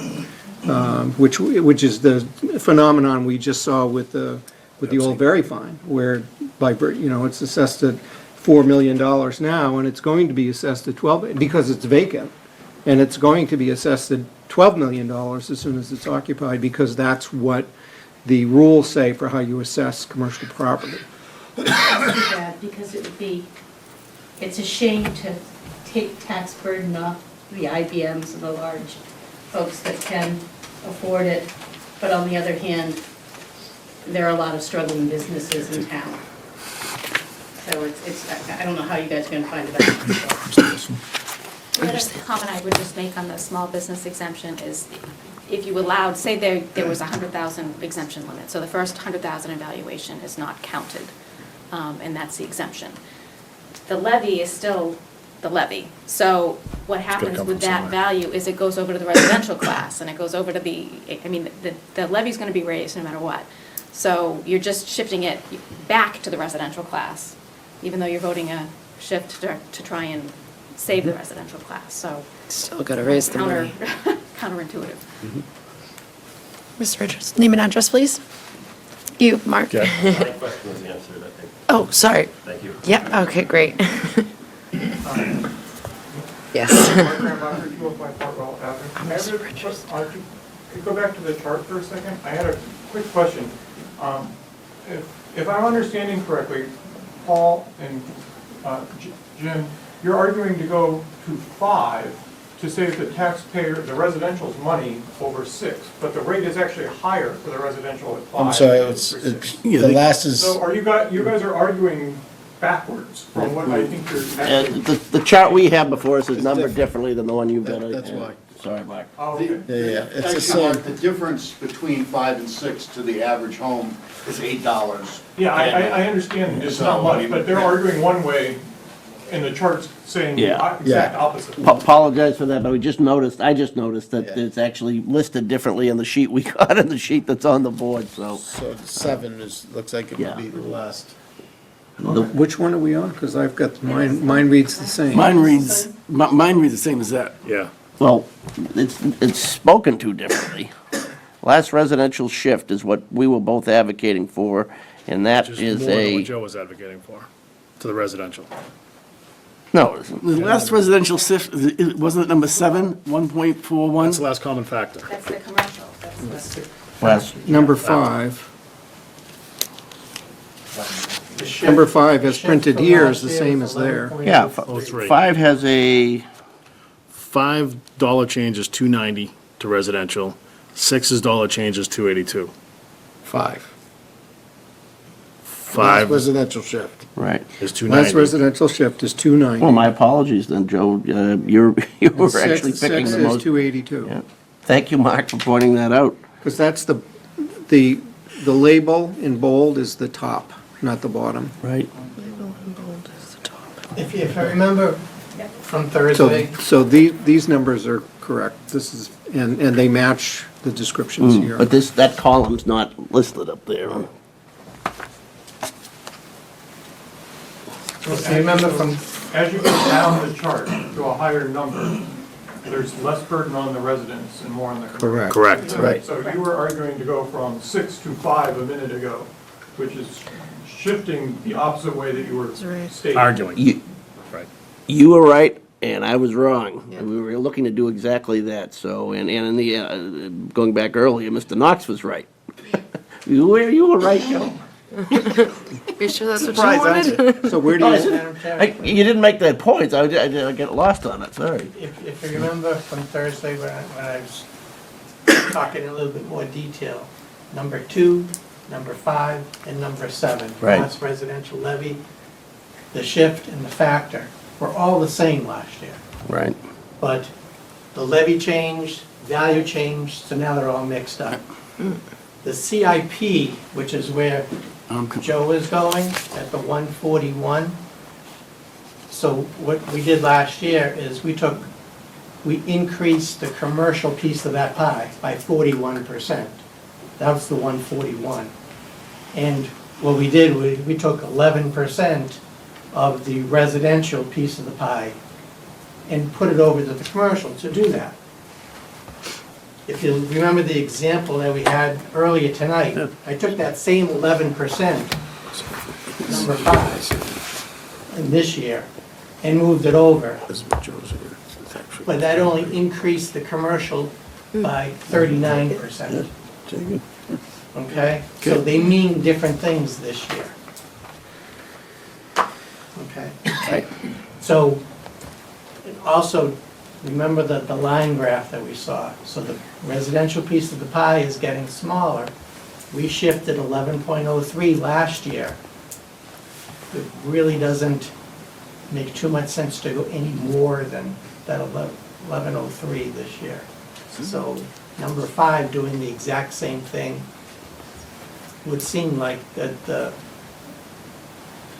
good alternative. Oh, I kind of like your even Yeah, now. or slightly lower. $7, $8, I'm like, man, I'm with you on that. You might lose your position at the Business Association, Joe, but So, how you read the chat? You know, No, yeah. I'm still good with There's a leaving. lot of numbers and that they all get jumbled from year to year. That's, the equal percentage doesn't, this year happens to be a benefit to residential. It doesn't always flow that way, correct? Right, correct.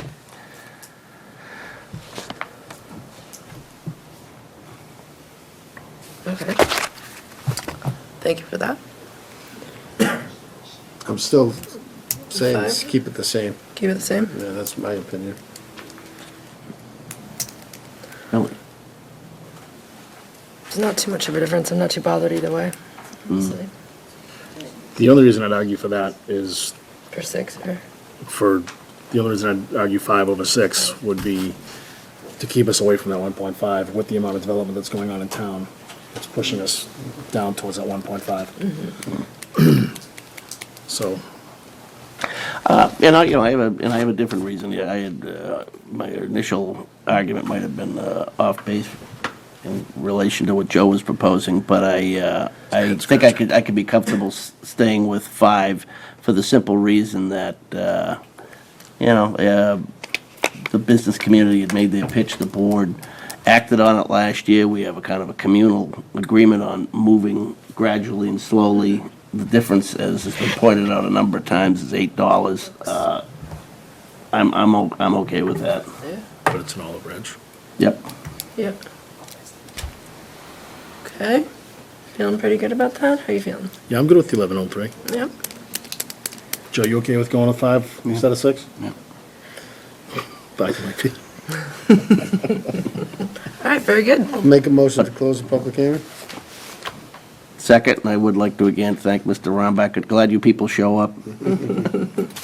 So moving second, all those in favor say aye. Aye. All right. So, ready for a motion?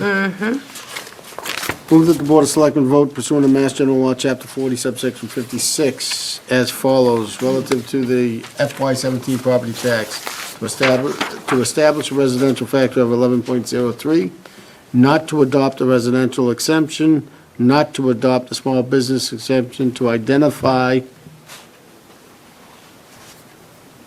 I'm sorry. No, it's, 1103 is not what you're voting on. it would be 0.8897, oh, I'm sorry. the residential factor. Okay, I'm sorry. Right, the residential. What is it? 0.8897. On the left side of the chart, you'll see All it. right, left, right, 0 point, oh yeah, there it is. Sorry. 0.8897. 97. Thank you. Forgot my glasses. And the excess levy capacity would be $7,323.52. 323.52, to identify $7,323.53 in unused property tax levy capacity. Second. It's moved and seconded. All those in favor say aye. Aye. Thank you very much. A little Want to gradual vote not inch. to adopt the residential Already did. exemption? Not on both, right? Yeah. Already did. Yeah, not, okay, great. Both of them. Thank you, Steve. you, Thank you, everybody. Bonnie. Thank Thank you you all. for everyone for coming Thank out. you. I was watching the whole time, like, So you were aware? Okay, thank you. You could have kicked me. no, I was waiting, I thought you were gonna come up with this freaking brilliant No. summation. No, In my closing arguments, I'm getting old. I better learn how to read charts. I need my glasses so. All right. I wasn't following you. 5A, Veteran Services, accept a generous donation I know. from the But North quickest thing to do is acknowledge it and Middlesex get Bank. over it. See you next year. John? No, sooner than that, James, sooner than that. Talk about this again next year. We gotta get a new one. just get a marker. Thanks, Steve. I'll just Ah, get a there he marker. is. They don't- John, you want to come up? John? Oh, thank you. All right, 5A, Veteran Services. We have a donation here from North Middlesex Savings Bank for $200. And they have, let me just read a little bit of what they said here. North Middlesex Savings Bank is dedicated to the community we serve. I'm happy to share with you that our employees have chosen to make a donation to the Littleton Department of Veteran Services in the amount of $200. So that's fantastic. John, anything you want to say? No, other than it was completely unexpected, which we appreciate. It's great. Be nice to set up a little fund there for people that need it. Yeah, absolutely. I'm a trustee in North Middlesex Savings Bank, and I knew nothing about it, so it's completely unexpected Everything here. from that department. I know One about it. department that, Did you? Yes. you know, it's one of the same, seems like it's that department. Very good. Maybe Steve we Sugar, could- he's a good guy. Steve Sugar. Maybe we could have a letter from the selectmen thanking Sure. Steve. Okay, I've very already good. sent them a thank you, but, you know. Great. Be good for Definitely. me, so. Really appreciate their support, and I like what they chose. Fantastic. Okay, any other discussion? I need my glasses. Move that the Board of Selectmen vote pursuant to Mass General Law, Chapter 44, subsection 53A, to receive an unsolicited gift of $200 from the North Middlesex Savings Bank to be deposited into the special gift fund account established on June 6, 2016, to be used without further appropriation by the Veterans Agent to assist with the needs of Littleton's veterans. Second. So Newton, second, all those in favor say aye. Aye. Aye. Thank you, John. Nice. Thank you. Fantastic. Along similar lines, we have two items here under 5B. We have Pam Campbell here, our Director of Elder and Human Services, and the first item is another donation from the Morrison Charitable Foundation Fund of $5,000, which is huge. So this is coming from John and Eunice Morrison Charitable Foundation. Anything you'd like to say on this one? Well, they were generous with us last year, and they're generous with us again this year, and we're very happy to receive this, Morrisons. Morrisons, of course, were the owners of the last apple orchard in Littleton, so their legacy lives on, and very nice to receive this donation from them. Fantastic. And the motion has some detail here, but just a little bit about on the thoughts of how the money would be raised, deposited into special gift fund to support transportation, and then a fund to be established to aid elderly and disabled taxation to those folks. So that's fantastic. And similarly, maybe we could get another a thank you note out to the Morrisons from the Selectmen. That'd be wonderful. Yes, there was one from the department. The Oh, COA great. board had made the decision that they wanted to split it half for transportation and half for the TREAD fund, which is the voluntary fund for tax relief for the elderly and the disabled. That's fantastic. Love it. Ready?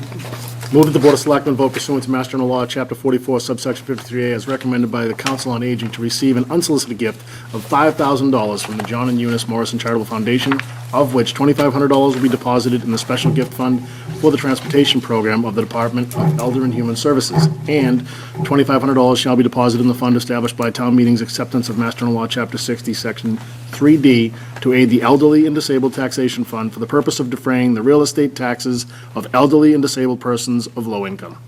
Second. So moved and seconded. All those in favor say aye. Aye. Fantastic. We like this stuff. Yeah. Congratulations. This is good stuff. All right, now on to 5B2. A good call, by the way, get an update on the Elder Human Services Needs Assessment, and talking about implementation. So we've got some information here from you, Pam. I don't know if we'll go through those slides. We got a summary table, and then I think each slide kind of depicts a little more detail. I put together the slideshow because I thought it'd be easier than dragging you through another spreadsheet, line by line. Thank you. So this just reminds us that 2 years ago, you did set the goal to improve services for seniors, and that's when we asked and received from you the money to do the needs assessment, which surveyed everyone over 50, and we got better than 30% return on those surveys. This laid down the baseline for us and really gave us a feel for what residents needed. We can go on. The biggest takeaway from this is that the senior population is going to expand. It's going to go up numbers-wise. It's also going to go up percentage-wise. And the recommendation from the Gerontology Institute is that we really need to plan for that. These are the key findings from that assessment. There were 7 of them. This corresponds to your spreadsheet. And if you go to the next slide, you can see that I've talked about the fact that they pointed out that COA participation is expected to increase. Those over 60 and those 50 to 60 said that they were either very likely or somewhat likely to use us in the future, even if they were not using us now. So everything points towards we're going to have more and more people asking us for more and more services. So when we look at those recommendations, you can see that they laid out some steps for us to take. First of all, to plan. Second, to keep our strong partnerships between the fire and the police, because we are the public health end, and it's all part of the safety net for people around safety and health. And then to work on housing. I've enumerated some of the steps that we've taken in all of these directions. We meet regularly with the state elder affairs staff to see what's going on, follow the trends, meet regularly with the police and fire and work closely with them. And then we've started working with both the master planning group and our planning board. The COA has created a housing subcommittee to work on those areas, provide support and a voice for elders in the community. If you go to the next slide, you can see that here are 2 more key areas. The first, transportation, and the second, support to caregivers. Transportation is a key piece. Transportation is the invisible support that supports a lot of other things happening. People in Littleton want to age in place. They want to stay in their homes. In order to live independently and to be healthy, they have to be able to get to what they need. Doctor's appointments, dental appointments, pharmacy, get to the grocery to get good food, get out, get exercise, etc. We are at capacity. We do about 500 rides a month, and slowly but surely each month our denied rides number is climbing. In terms of caregivers, this was something that we really picked up from the needs assessment, the need both for respite for the caregivers and support for the caregivers. So for respite, we have our dementia group, which provides a space for people who are with cognitive disorders. They can come in, they can do activities. We are able to sustain that through the money that we charge as a fee for that, and we use a contract person to provide those services. less than optimal, but works well because we have a really good person. And then we also started our caregiver support group. But I'll be honest with you that our caregivers really need more than we have the staff to accommodate right now. Item 6 talks about the need for the public to be educated, for people to know about our services. There were a lot of people in the survey that said they didn't know that we did certain things. So we've been working very hard to get our message out. We've started a Facebook page. We use Action Unlimited and flyers to advertise what we're doing. We've started a weekly email that goes out telling what's happening. We also started a subcommittee with the COA board that's focused on awareness and on spreading the word public-wise. We've been fortunate, we got a couple of grants that have also given us some money to get better signs. You may have noticed for the wellness fair that we had some kind of fancy-looking signs for a change. The last key finding and recommendation had to do with space, staffing, services, and programming. And this goes right back to the very beginning when they said we need to plan for the numbers to increase and the need to increase, and that just won't be possible without additional staff and space. I know you're all working on the space issue, but that's going to be a long way out. But something that you could do much more short-term is to provide us with additional staff. If you go back to the report, you'll see that at the time, even that the report was written, which was in September of 2015, they said that the need outstripped what we had available at that time. And if you go to the next slide, I think this begins to show you a little bit of the increase. You can see a 43% increase in the number of people coming to the center. That's just raw numbers. 17% increase in participation. That's multiple attendances. And I'm especially interested in our average daily attendance. Would you believe that on an average day we have 33 people that we serve? And I think it's not real obvious to people because we're so spread out. There's people in the diner, there's people in the multipurpose room, there's people up seeing Tina in her office, there's people that are involved in the social club. We are kind of scattered around in the building, but I think 33 is a pretty high number. Pam, that doesn't include transportation people, right? And that does not include transportation. Thank you, Joe, for pointing that out. That's not counting the transportation. That's just attendance in this building. And this shows you what's going on with transportation. We run 2 vans every day, Monday through Friday. We offer rides to Boston, VA, Leahy. Mark gives me $68K for driver salaries. For the last 2 years, we have spent every dime of that, which in the past we hadn't. And we have actually spent more than that, but I've been able to dip into that transportation fund and also use some formula grant money to cover the shortfall. But we are maxed out, and that's why the denied rides number is now starting to climb. So during our peak times, which is about 10 to 2, we sometimes have to tell people if it's a non-medical, can't take you. About 53% of our rides are medical, and we try to accommodate all of those. And how's it going with the shared services when we expanded to leverage the ride sharing? Yeah. The increase is slow. We've taken a few people from other towns. We haven't seen much increase in other towns taking us. And part of the increase is because we go to Boston and the other towns don't. And they were very excited about having that available to them. And we're happy to offer that to them. We haven't been able to take advantage of it. Part of the trade-off in our relationship with the other 4 towns that are part of Crosstown Connect is that Crosstown Connect this year, in the same grant round that through which Pamela got another vehicle, another COA van for Littleton, the Crosstown Connect communities got a grant of, I think it was $70,000 or $80,000 to go towards a pilot project for a last mile shuttle.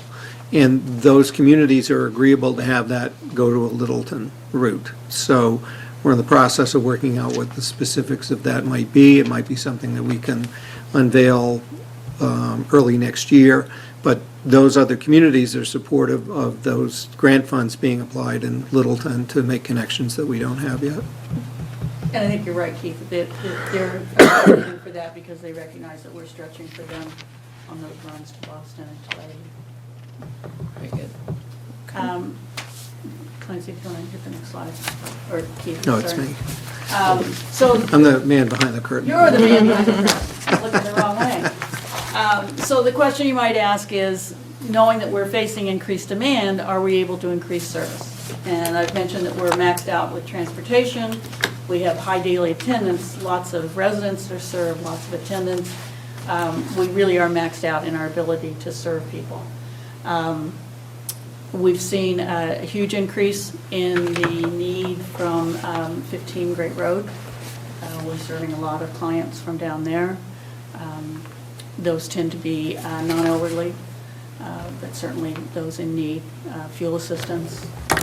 They need transportation. They're often disabled. Our plan for this year is we are going to have to continue to deny rides in order to try to keep our budget in check for transportation. And I've asked Tina to really stringently triage all of our outreach cases. What that means is that in some Hello, cases... Tina. Thank you, Tina. Well, it's a hard decision for Tina, because what that means is sometimes she has to just go down the list, and some people have to wait to be called back. Some people are not going to get service at all. We're just not going to be able to stretch to provide what they need, especially when people ask for odd things and things that we just don't have somebody lined up to do. And continuing until we have some relief in this area, we are going to be identifying and working with those who come to us, as opposed to being able to reach out to those vulnerable populations. Reactive. We know they're out there.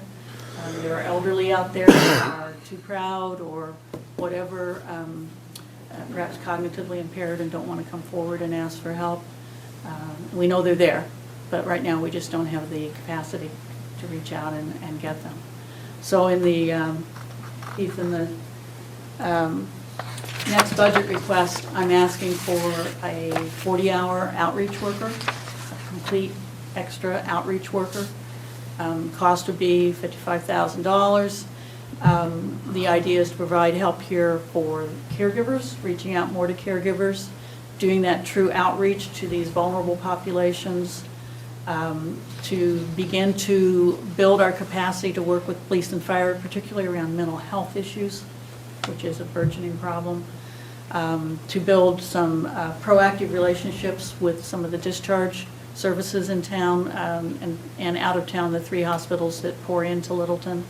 And also, this would give us some capacity to perhaps establish a volunteer driving program, because increasingly we're getting people who could technically ride on the MART van, but MART has restrictions that prevent them from riding. And that includes anyone who's under any kind of sedation, even if it's a day service like a colonoscopy or an endoscopy. If you have sedation, MART will not allow you to ride on the van. So we, again, are seeing an increasing need for people who need some other arrangement for transportation.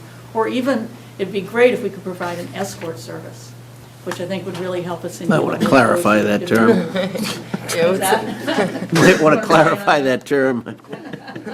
An escort service for demented clients. We're really interested in... Crystal clear now. Yeah, we really want to get those numbers. Revenue generator.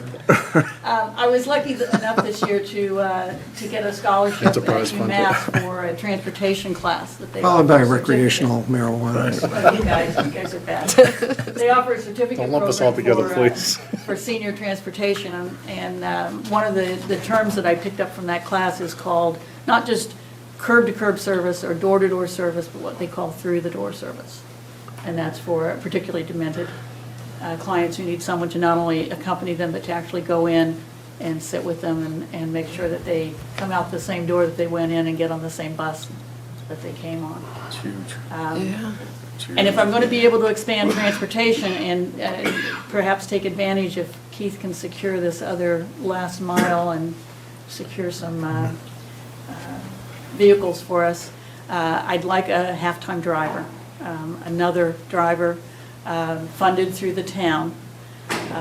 Cost of that would be about $15,000. We are going to be getting this brand-new bus, a beautiful 14-passenger bus, but right now, we're running at a shortfall, and I'm not going to be able to do anything more with that than I'm doing currently unless I have more driver money.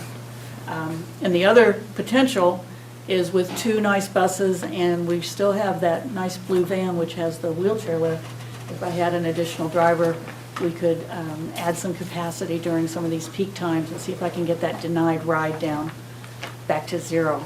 I don't like having to tell people we can't take them. So that's sort of the state of where we're at. We've had some success, and we certainly have had success numbers-wise, but we really are bumping against the ceiling in being able to do more with what we have. Questions? Just one thing, great work in getting this ready. I think we can say that this is a priority, but the awareness part in the subcommittee that's been formed in the COA, I think is so important. Just talking to somebody yesterday, they had no idea you had a dementia class, or you had a class for the people who have to deal with it. That person needs help and had no idea, but that's the type of thing that, we got to get that out there. Yeah. To that end, Joe, one of the things that we've been doing is sending out the broadcaster occasionally to the whole town. Yep. So we've done it twice this year, and we see an uptick every time with what I call younger seniors, or, people in that over 50 category who show up and say, gee, we didn't know. And I'm going to have T-shirts made up for Tina and I that say, I didn't know you did that. And on the back, we're going to put all the things. Oh, you do that? So a few things. Town meeting said we're gonna do an assessment of space. I think it's imperative that, the COA, you guys are involved, to make sure your voice is heard loud. Because I know this board wants to make it a priority to make sure that the seniors are Cared for. cared for in a proper manner. Again, my mom takes advantage of your services, and, without the services for a 90-year-old woman that lives with me, her schedule is based on you guys. And it means the world to her and to me and my family, so it's close to me, so I want to make sure we do the right thing here and to And expand. I'd love to expand that to 5 days, and I just don't have the space, Sure. because there's certainly the interest.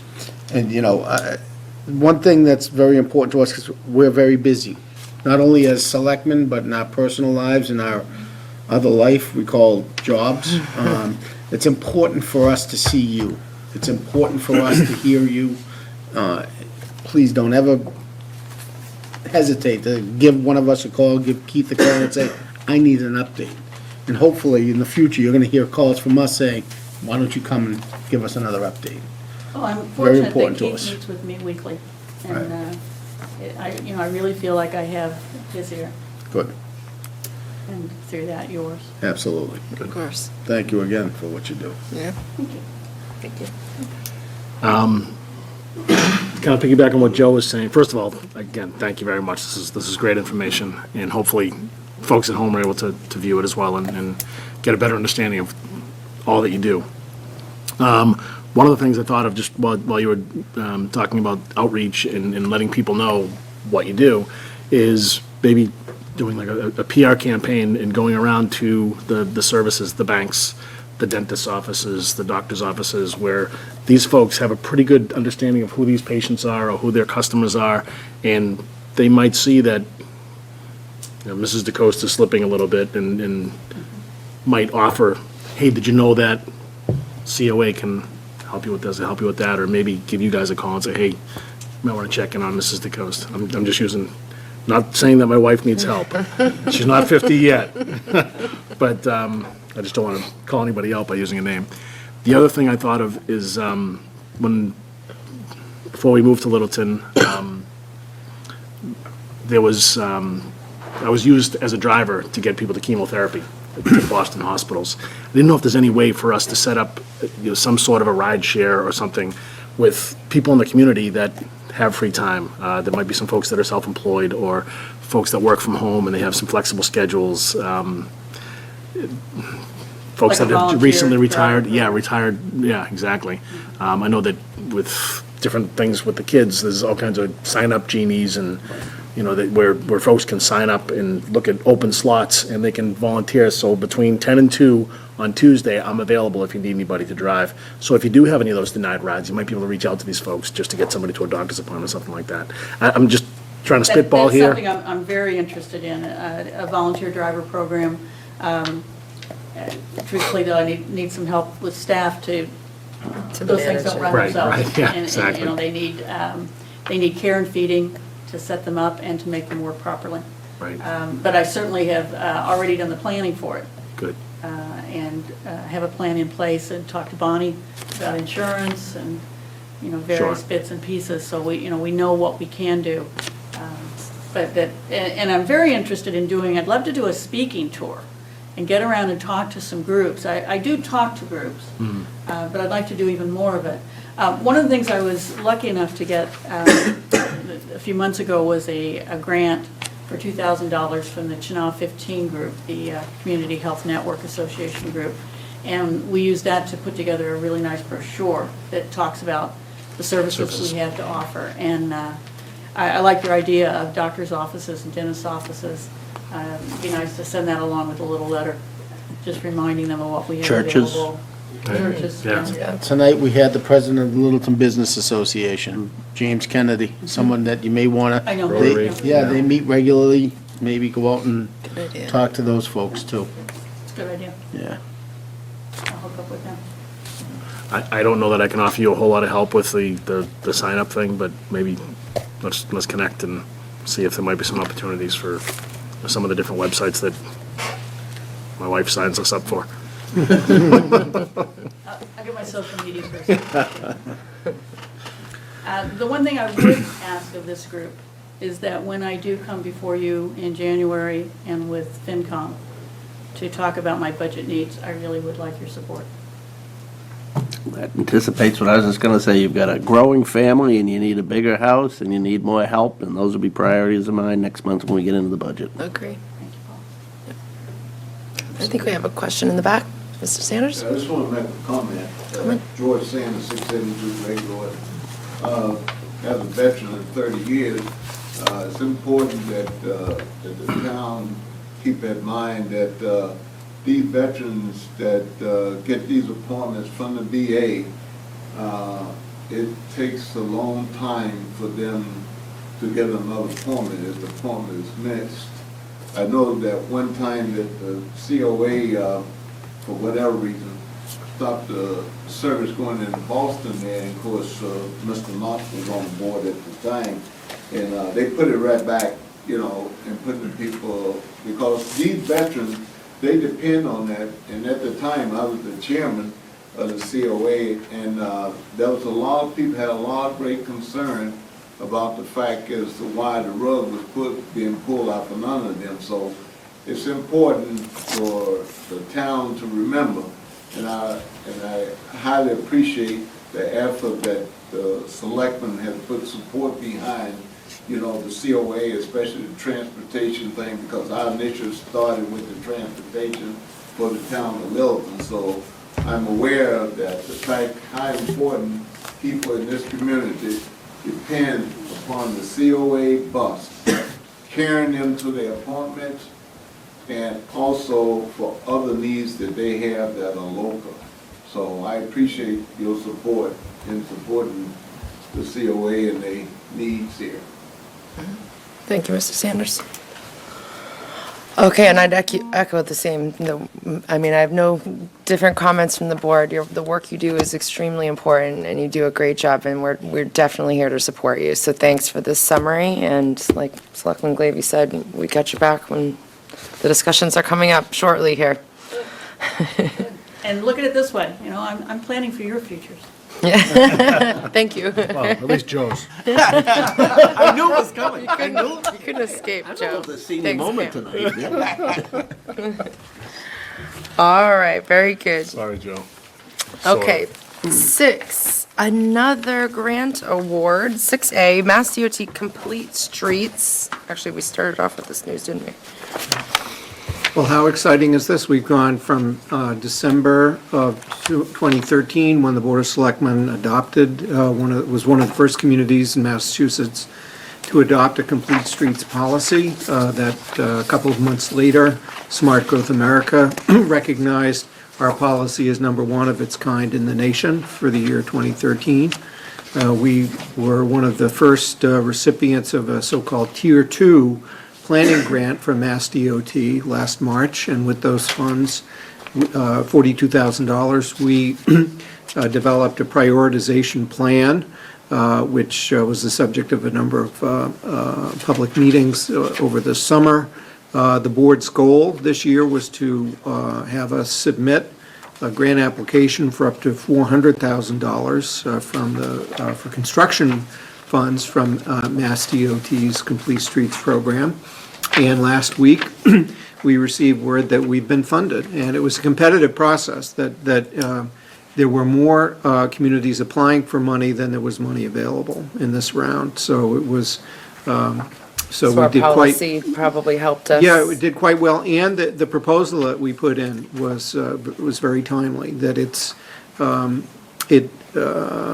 of the money, of the nearly 400,000, about 350,000 of that goes towards pedestrian improvements on Russell Street, i.e. a sidewalk. And on this map, it shows that the existing sidewalk near King Street is shown in red, where we'll be reconstructing the sidewalk from in front of the middle school across the interstate, shown in yellow, and then constructing a new sidewalk on the green area that would take us all the way over to Great Road, so that we would have a sidewalk from King Street, Route 2A, all the way over to Great Road, Route 119. And that was seen, and where two of our schools are, that was seen as very competitive. It links to an economic development site that scored well. We had other things like a bicycle storage and flashing school zone signs at Shaker Lane. And one additional project is to add a pedestrian mid-block crosswalk on Shattuck Street, and in particular, it's that location where if you're coming from Littleton Common heading towards the town offices, and you're going down Shattuck Street and you're taking the right fork in the road rather than the left fork to continue on King Street, that there is what our engineers pointed out as being a rather challenging intersection, where if you're on the sidewalk on the north side of King Street, crossing over to the north side of Shattuck, you may be taking your life in your hands. So this proposes pedestrian improvements there, were shown in yellow. And I think it goes to the level of expertise that our consultants applied to putting a plan together, that we've got a number of great competitive projects here. So we'll be ready to complete design and put the project out for bid this spring. And we're expecting that maybe 75% of the work, if not all of it, will be done by June 30. Nice. That is awesome. That's awesome. We've hit the deadlines so far, submitting materials by November 30th and all those good things. I'm just looking at next steps. Bid. Bid. Yep, we're ready to move right ahead. So how did, Congratulations, Keith. Thank you. Well, Yeah. you know, it was great, that, it's great to have all of these funding sources on the radar screen. We don't get every one. We didn't get the land grant. Yeah. Would have been a bad week if there was $800,000 worth of grants we didn't get, but we got half. Right. We got half. We got 400 out of 800 that we, but if you don't, if you don't play, you don't win. So when we submit applications whenever we can. How true. fantastic. All right, any other discussion? Try this one.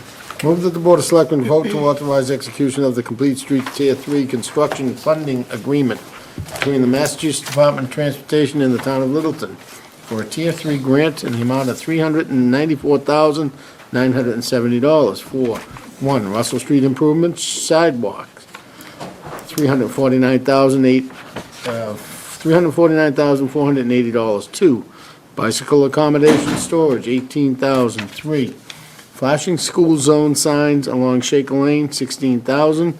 And 4, Shattuck Street pedestrian mid-block crosswalk, $11,490. Second. It's been moved and seconded. All those in favor say aye. Aye. Fantastic. All right. 6B, renewal of alcoholic beverage annual licenses for 2017. Got a number of licensees, license holders. And we have a summary here. So what have we got? 17 licenses to renew. And the way that this works with renewals through ABCC licenses is that if someone has a license now, they're entitled to get it renewed for the coming year. And the only remaining thing is that we actually issue the license upon completion of an inspection. So for example, there are some establishments listed here that haven't, they've not opened yet. Do we know when they're gonna open, Well- Packer and Masala Bay?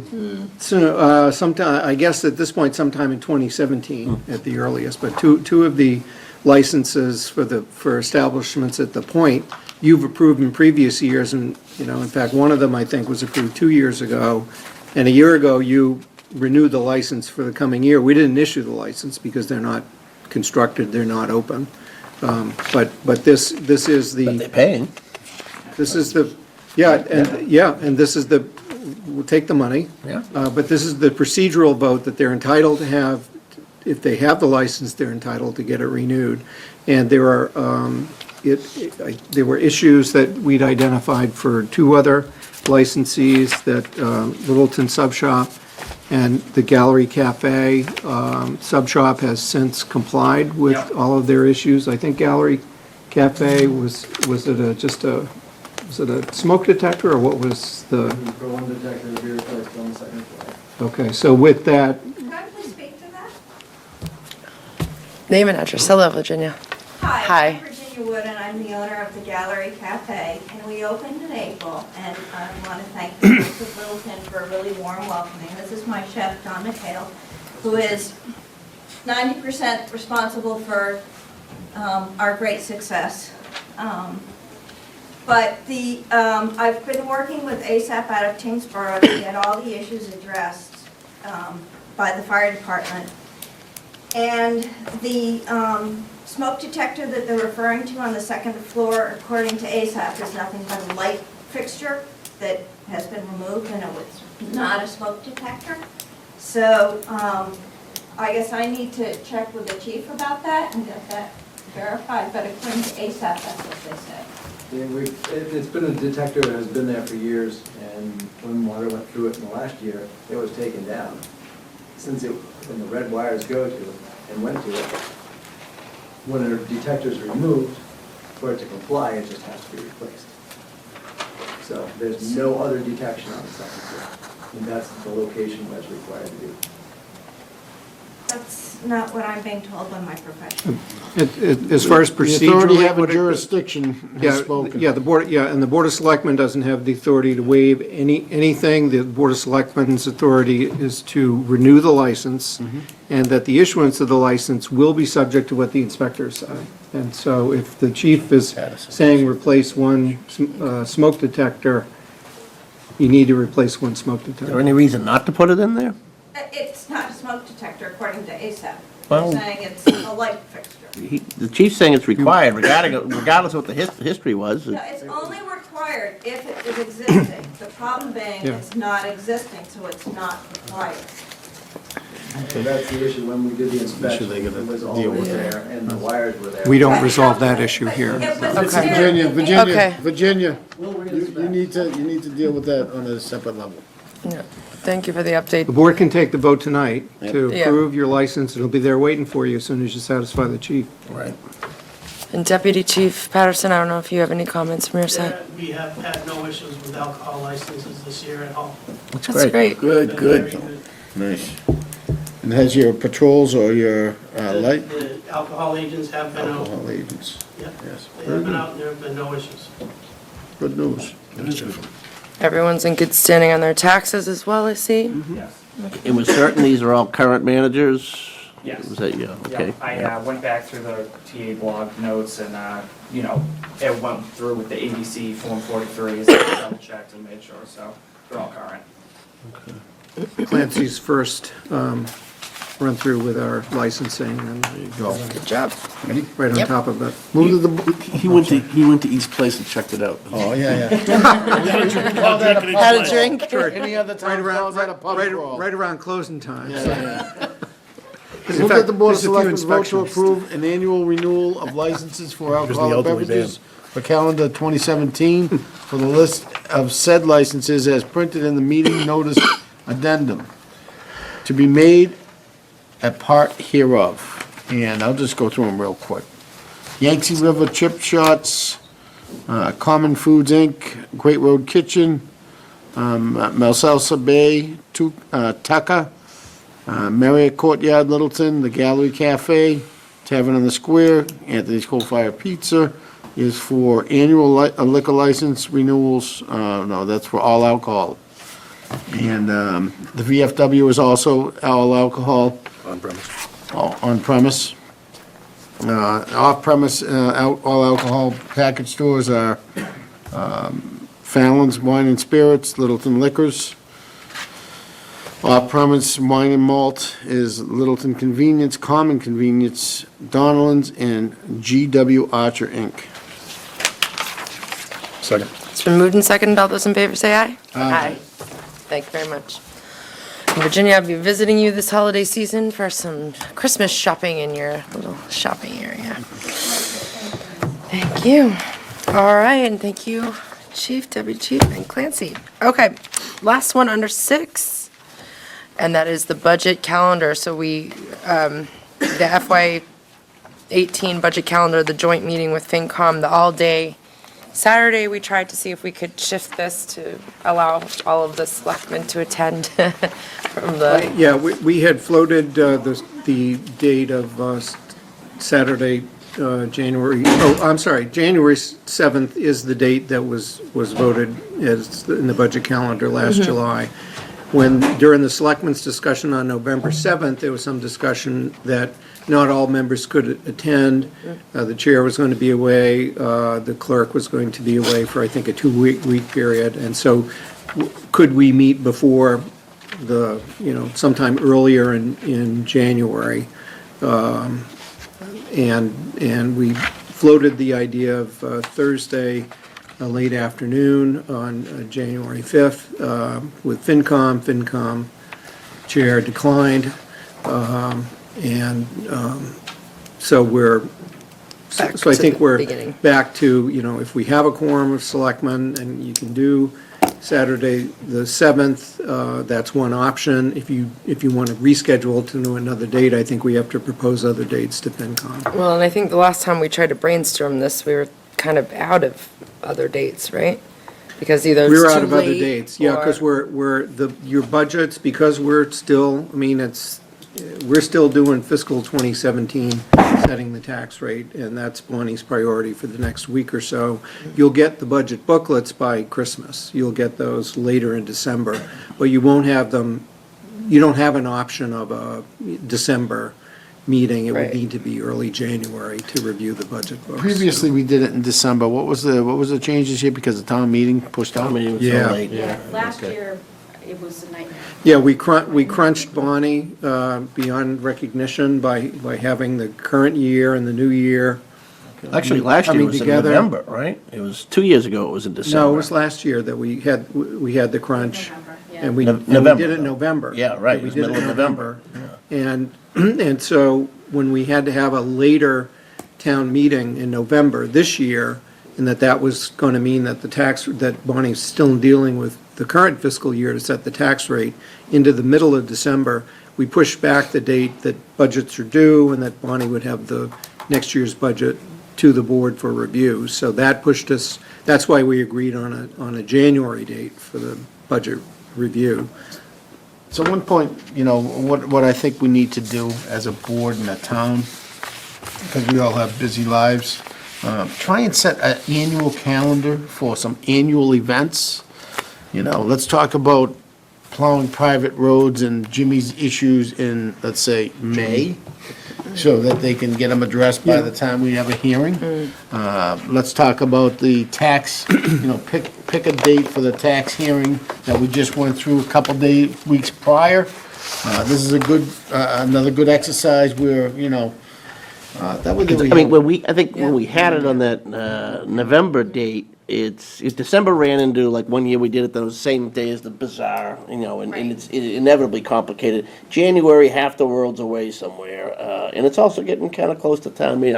I mean, I don't know I forget what the factor was that drove town meeting so late this year, but, Fire station. Fire station. oh, The bid, we picked the date that we could have bids in hand. but, maybe we just need to, as Jim, following what Jim says, make sure that date gets to be ingrained in our heads that it's an end of October event, so that we had- everything's done by the middle of November. If we had for town meeting budget in process. October, then you could have your budget review in November. Yeah. Okay. You could have 2 weeks between your classification information session. And I think the key difference on our end is we need to make all departments and ourselves aware that we don't wait till after Labor Day to start acting on it. We start doing it in, July and August, start Well, picking away on things. Right, in that case, it's, if we're, after annual town meeting and when the new board is seated, that's the time we should be talking about what does the fall town meeting look Right. like with what's on the warrant and and so that we could be ready for an October town meeting. If we could do that, then we could be on schedule and, for getting the coming budget year's, submission available for joint review in November. But again, no matter who's sitting up here, to have an annual calendar to say, here's the timeline that works for the town, and present it to a new board in May, I think is. First Saturday in January every year. Whatever the calendar Yeah. looks like, That's when the chess tournament is, I think. Right, you gotta watch out for that. Well, that chess tournament was a movable feast, because last year it was in November. It is, When we it had is. our That budget one doesn't day, have a and yearly suddenly we calendar. moved our Can't budget to predict it. January. Your and dad's just playing there's the head games, chess. but that's all it is. Exactly right. Keep me on my Just a pawn. toes. It's called the chess move. Yeah, exactly. Well played. Check and mate. Checkmate. Yeah. No, I like that idea. Let's get that annual calendar. I don't know if this is a workable suggestion or not, but if you wanted to have, if we're able to have a meeting, say on, if the FinCom cannot meet with you jointly on Saturday the 7th, and if you were available to meet as a board, say on Thursday, that the date that we'd offered, Thursday, January 5th, and on the evening, then you could at least be reviewing, as a board of 5, you could be reviewing that budget document in preparation for those of you who could be on Saturday. I don't know if that helps a lot, but it would be an opportunity, if you're Hate to move available. away from. Sounds like 2 meetings to me. Yeah, it's Well, 2 it meetings. is. It is 2 meetings. And I hate to move away from, what if something gets said at one meeting that isn't said at the other, and, Well, you have then you have your meeting on the 5th, and you invite FinCom to it. and Yeah, Cancel the 7th. I don't know, I like to have the commonality with them. It's, Right, so you have to So- pick a date that's convenient for Right. both of you. right, Yes. And when is that? we have to pick a date. It Yeah. may not be convenient for both. Right. It isn't. Well, you can pick one that's more convenient for you, for them, so.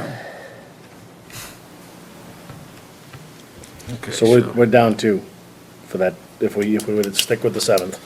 I'll try to pop in. FinCom can do the 7th, Saturday the 7th.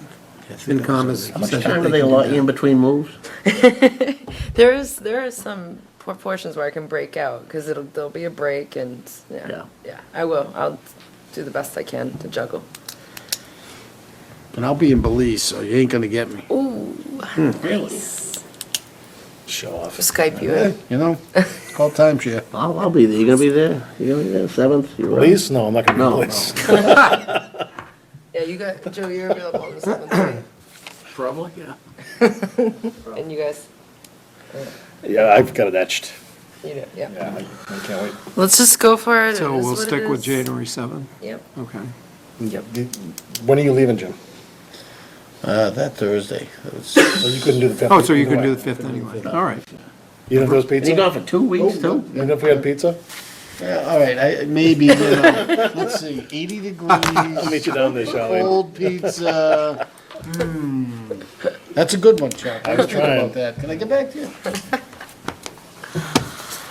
All right, let's do it then.